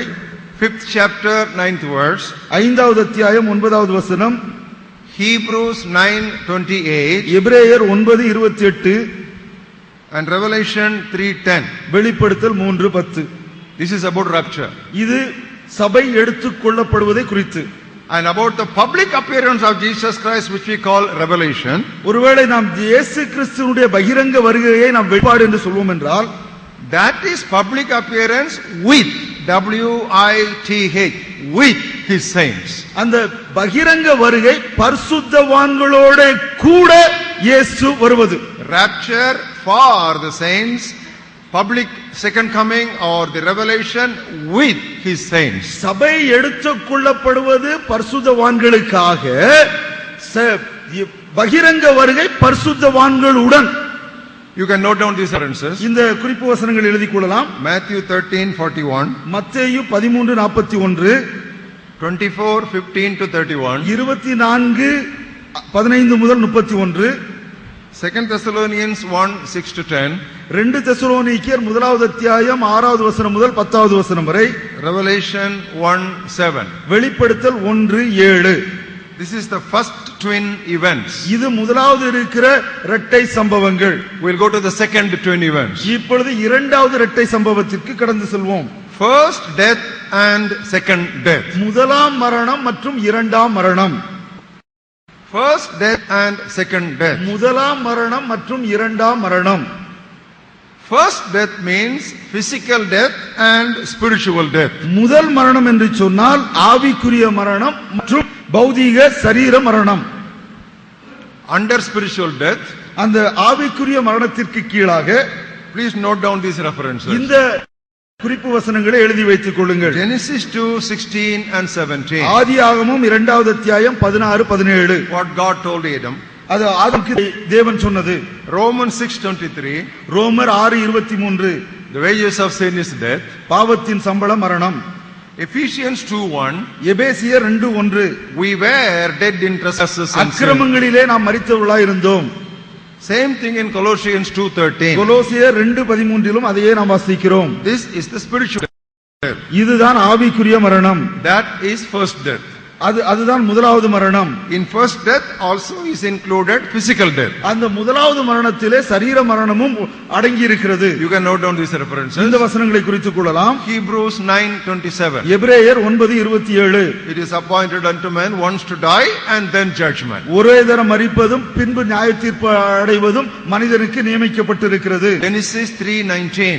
ஆதியாகமம் 19. From dust you are taken, to dust you will return. நீ மண்ணிலிருந்து உண்டாக்கப்பட்டாய், நீ மண்ணுக்கே திரும்புவாய். So the spiritual death and physical death together in the Bible is called first death. ஆவிக்குரிய மரணத்தையும் சரீர மரணத்தையும் இரண்டையும் ஒன்றாக கூட்டி வேதாகமத்திலே முதலாவது மரணம் என்று சொல்லப்படுகிறது. Now come to the second death. இப்பொழுது இரண்டாவது மரணத்திற்கு வருவோம். Second death is eternal death. அந்த இரண்டாவது மரணம் என்பது நித்திய மரணம். Revelation 20:13 to 15. வெளிப்படுத்தல் 20வது அத்தியாயம் 13வது வசனம் முதல் 15வது வசனம் வரை. 21st chapter 8th verse. 21வது அத்தியாயம் 7வது வசனம். Maybe you can turn to that reference. It's a very direct reference. அது மிக நேரடியான ஒரு குறிப்பு வசனம். அதற்கு நாம் வரலாம். Revelation 20. வெளிப்படுத்தல் 20வது அத்தியாயம். If you read from 13 and 14. 12, 13, 14. He said, death and Hades were cast into the lake of fire. This is the second death. 14 of Revelation 20. அப்பொழுது மரணமும் பாதாளமும் அக்கினி கடலில் தள்ளப்பட்டன. இது இரண்டாம் மரணம். That's the same thing in book of Revelation 21 and verse 8 also. 21:8 அதை நான் பார்க்கிறோம். So this is second twin இது event. இரண்டாவது மரணம். First death and second death. முதலாவது மரணம், இரண்டாம் மரணம். Now we'll come to the third twin event. மூன்றாவது இரட்டை சம்பவத்திற்கு போவோம். First resurrection and second resurrection. முதலாம் உயிர்த்தெழுதல், இரண்டாம் உயிர்த்தெழுதல்.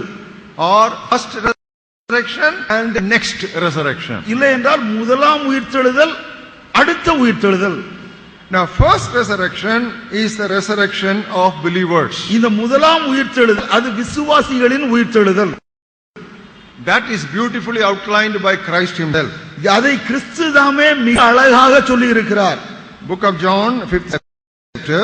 யோவான் 5வது அத்தியாயம் verses 28 and 28 மற்றும் 29வது வசனங்கள். See how beautiful Jesus outlined. இயேசு கிறிஸ்து எவ்வளவு அழகாக சொல்லி இருக்கிறார்கள்.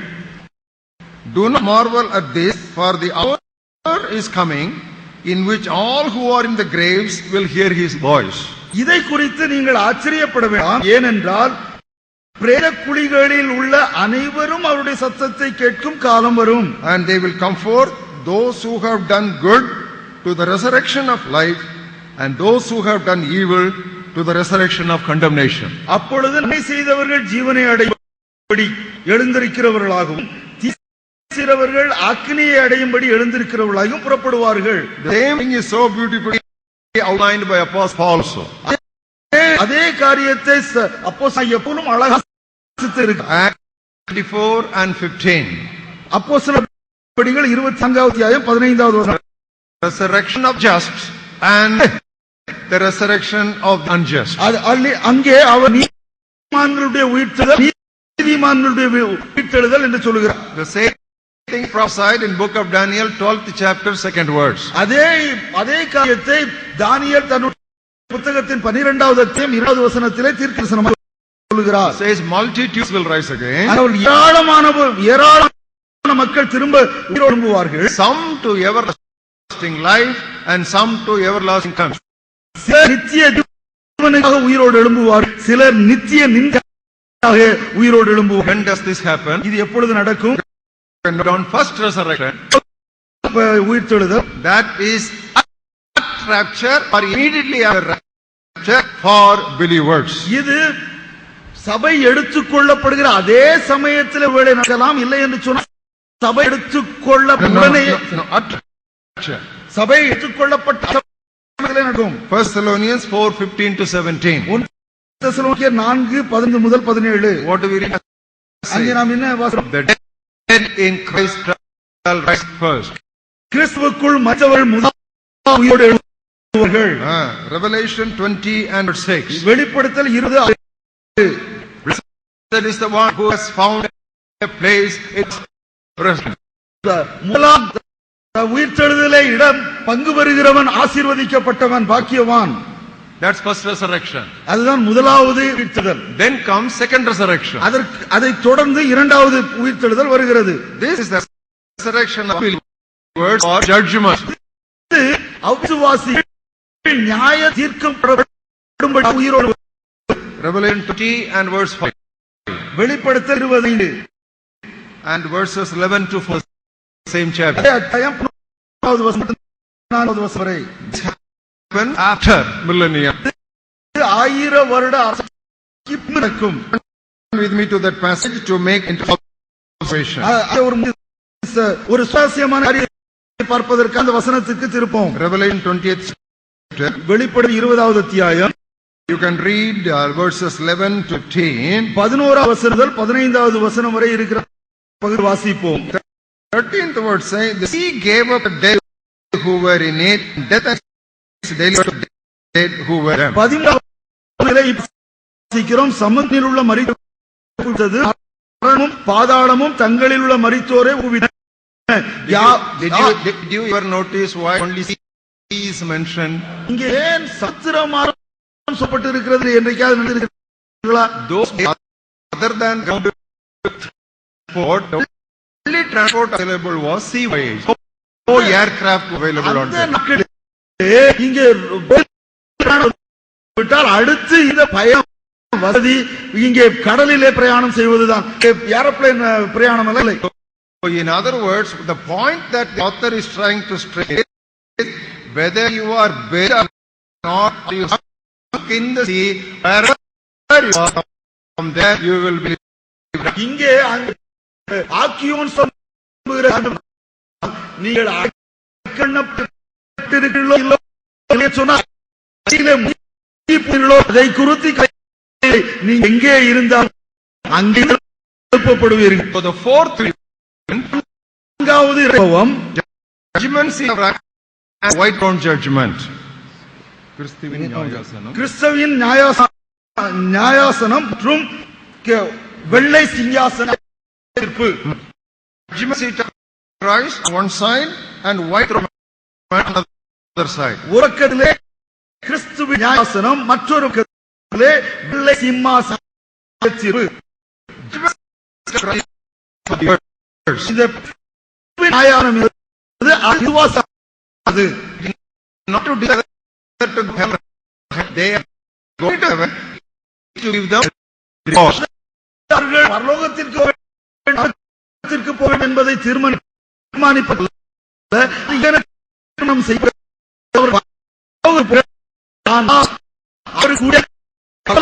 பலன்களை பெற்றுக் கொள்ளும்படியாக ஒரு நியாய தீர்ப்பு நடக்கிறது. 2 Corinthians 5:10. 2 கொரிந்தியர் 5:10. Here was for we all appear before judgment. அப்போஸ்தலனாகிய சொல்லுகிறார், நாம் எல்லாம் whatever done in the going to judge go or bad. நாம் சரீரத்தில்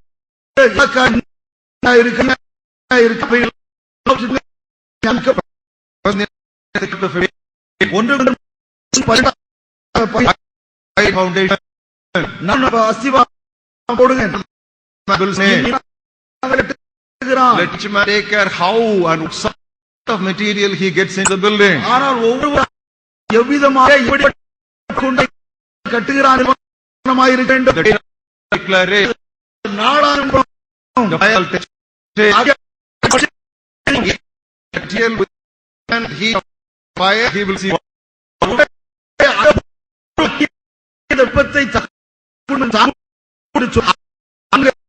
உண்டு First அக்கிலை he'll be saved. That is how அவனுக்கு பலானில்லை அவட்சி அகப்பட்டு தப்பினது. அக்கினி தப்பினதை When does this happen? இது happens after maybe as had பகிரங்க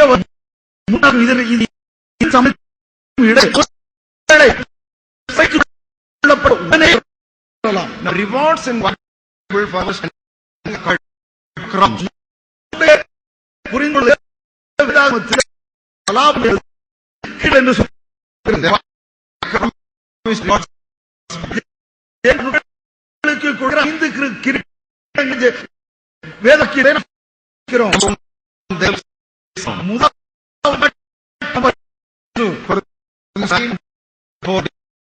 ஒன்று கொரிந்தியர்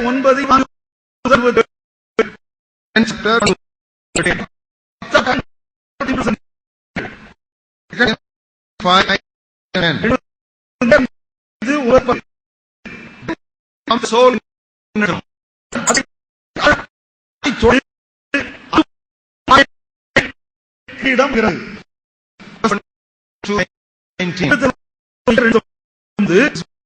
Daniel has processed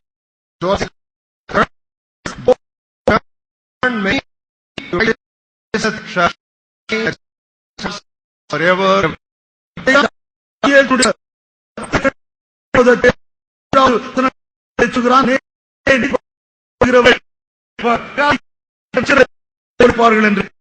This we have put in 1 Corinthians 3:14.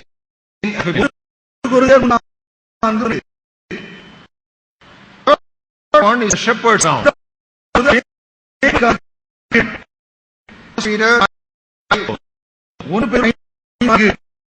this also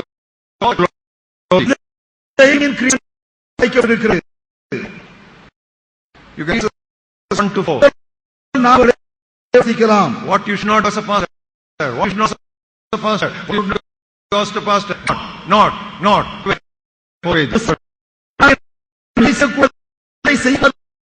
கூடாது என்று சொல்லி the mock ground also crown of life.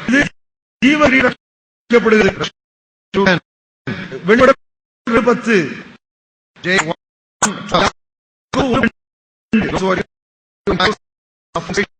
will reach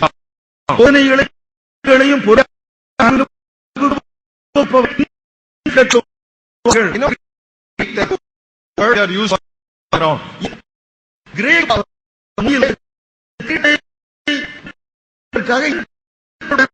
பயன்படுகிறது. What is டயோடோஸ் என்று Stephanos. இன்று English word. டயோடோஸ் என்றால் ஆங்கில வருகிறது.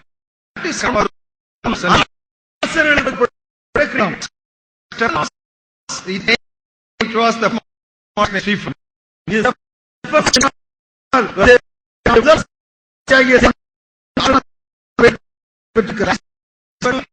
Teachers like வெற்றியாளர் வெற்றி பெற்றவருக்கு the film.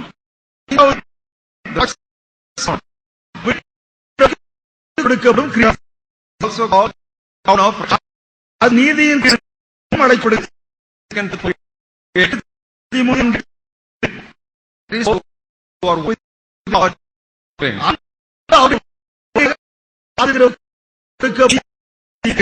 But I want to make some observation here.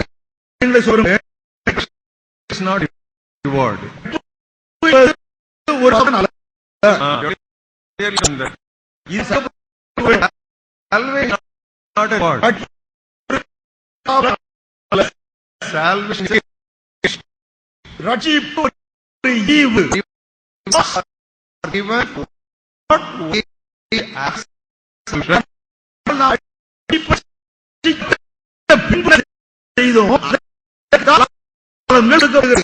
So the outcome in many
பின்பு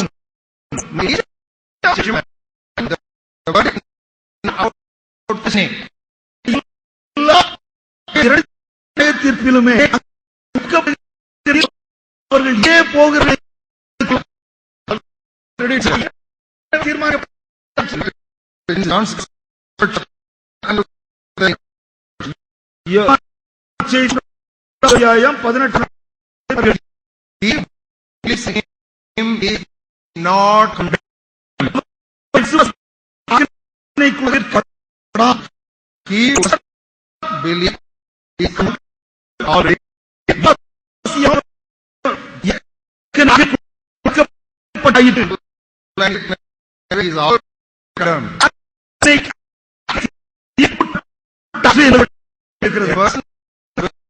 the whole heart on Lord Christ shall not be condemned.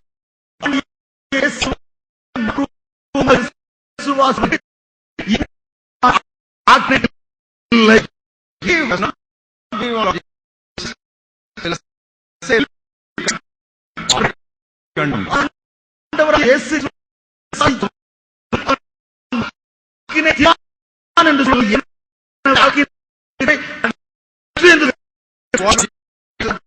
down the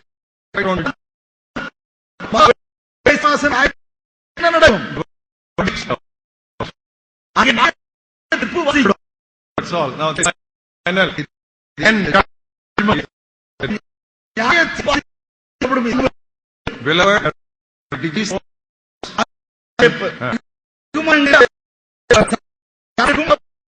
and there is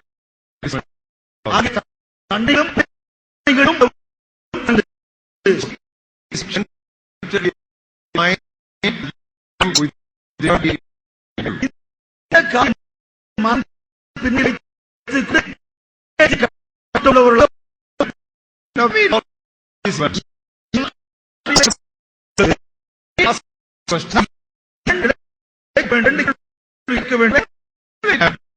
எப்பொழுது நடக்கும்? Two questions.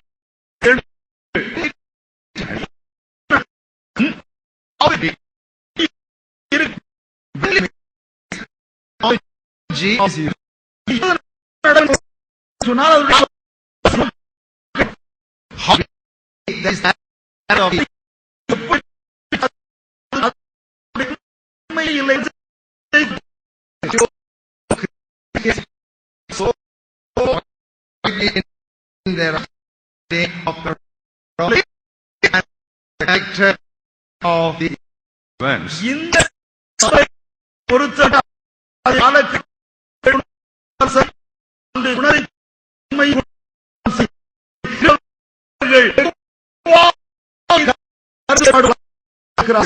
So this I am going to சில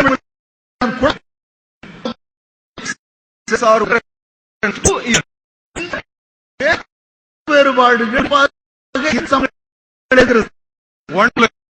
ஒன்று வருட அரசாட்சி, the other is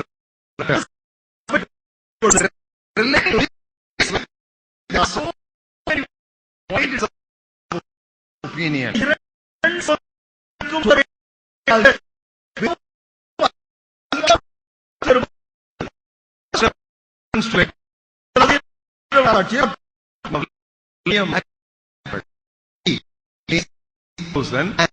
And yes, so will at one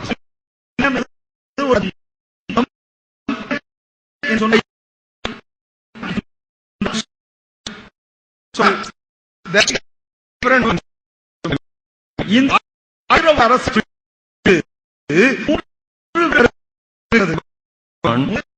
it is millennial pre-millennial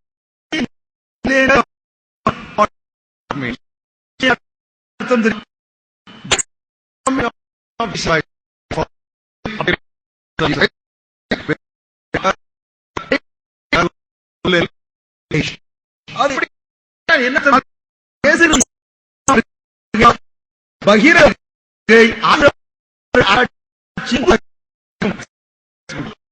ஒரு குழு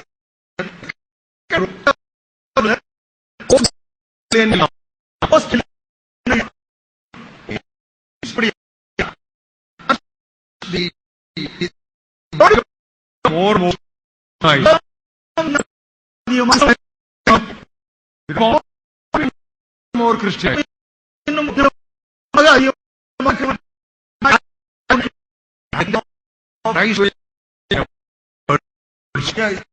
கிறிஸ்துவ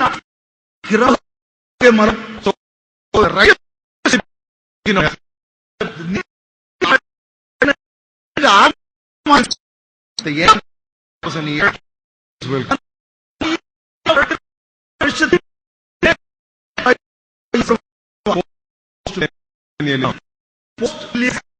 mafia and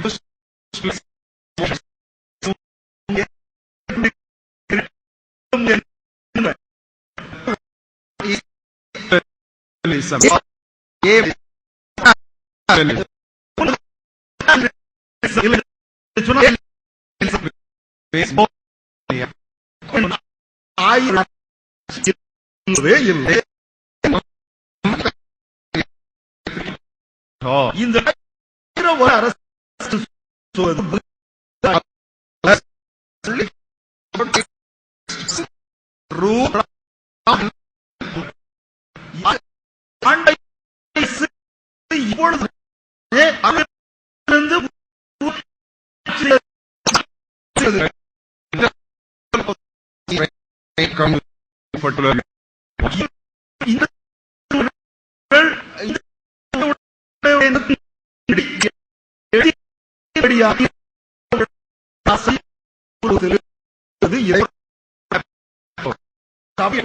இப்பொழுது this is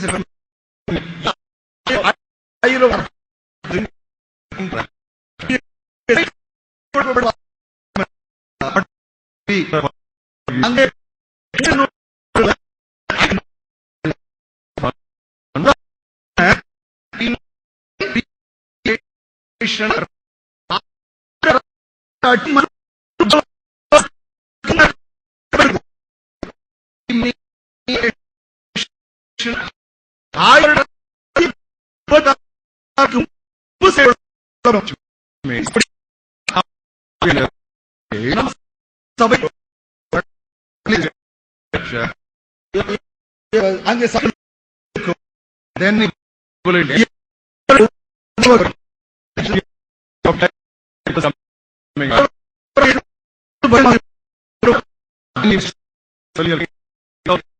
on earth. Viewpoint. Millennial evolution. Part.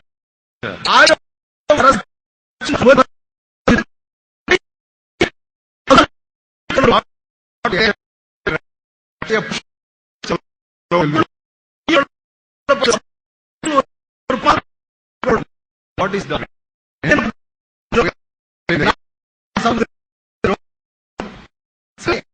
spirituality alone? மாதம் எடுத்து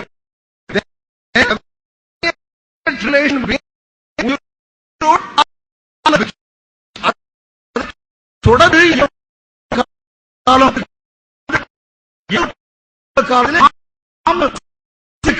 சொல்லுகிறார்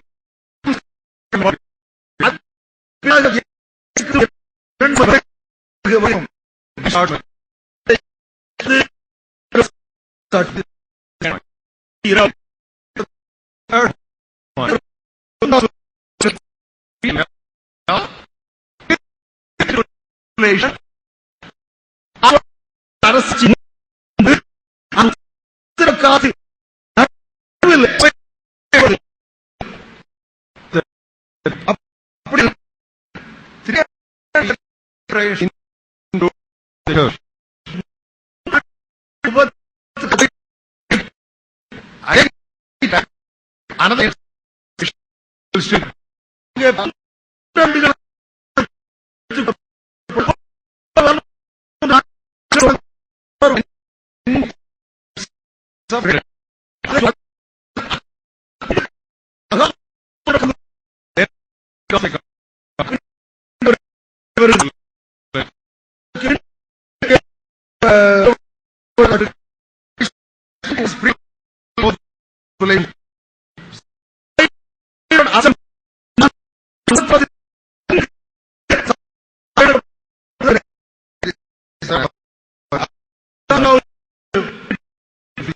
you can feel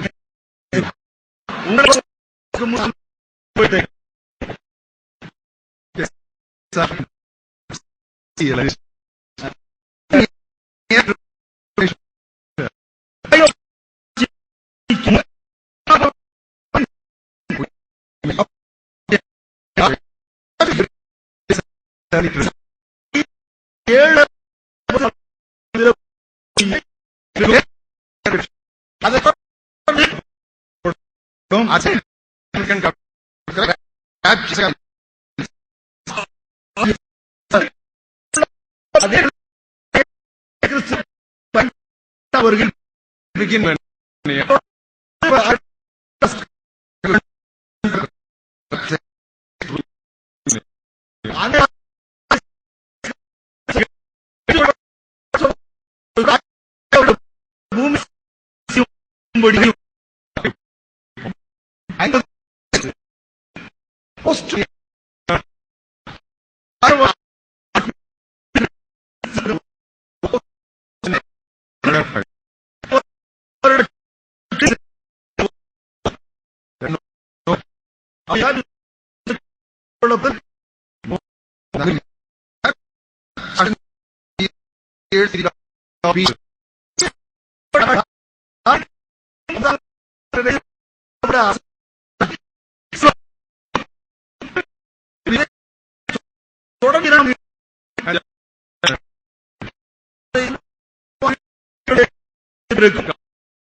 ஒன்றை சொன்னார். There are now 8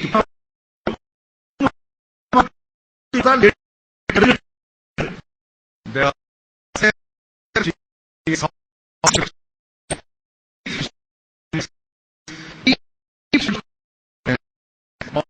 all is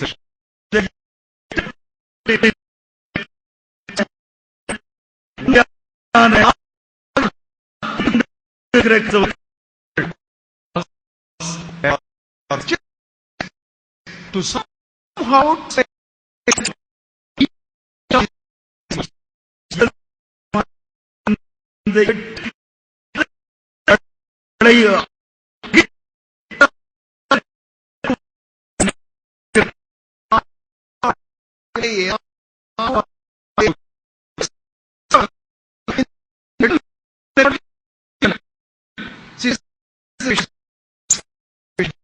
இதுதான்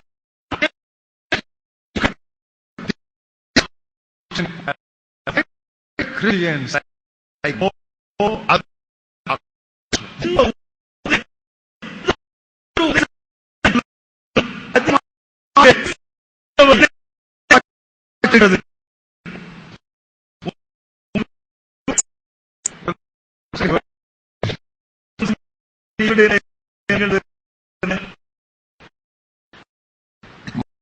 was in that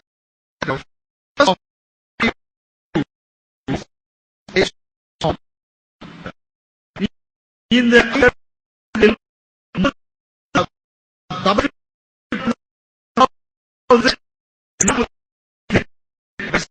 my view that's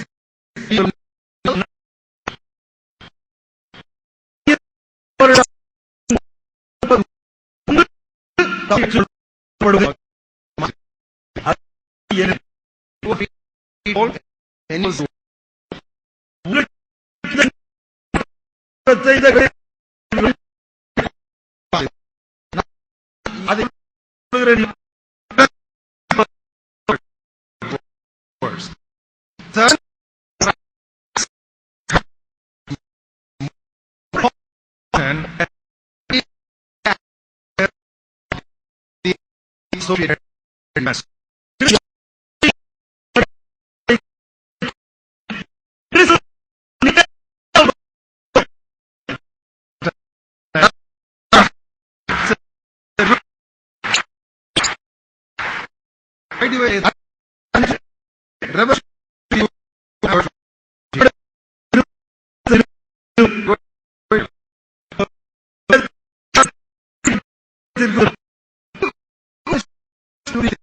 Things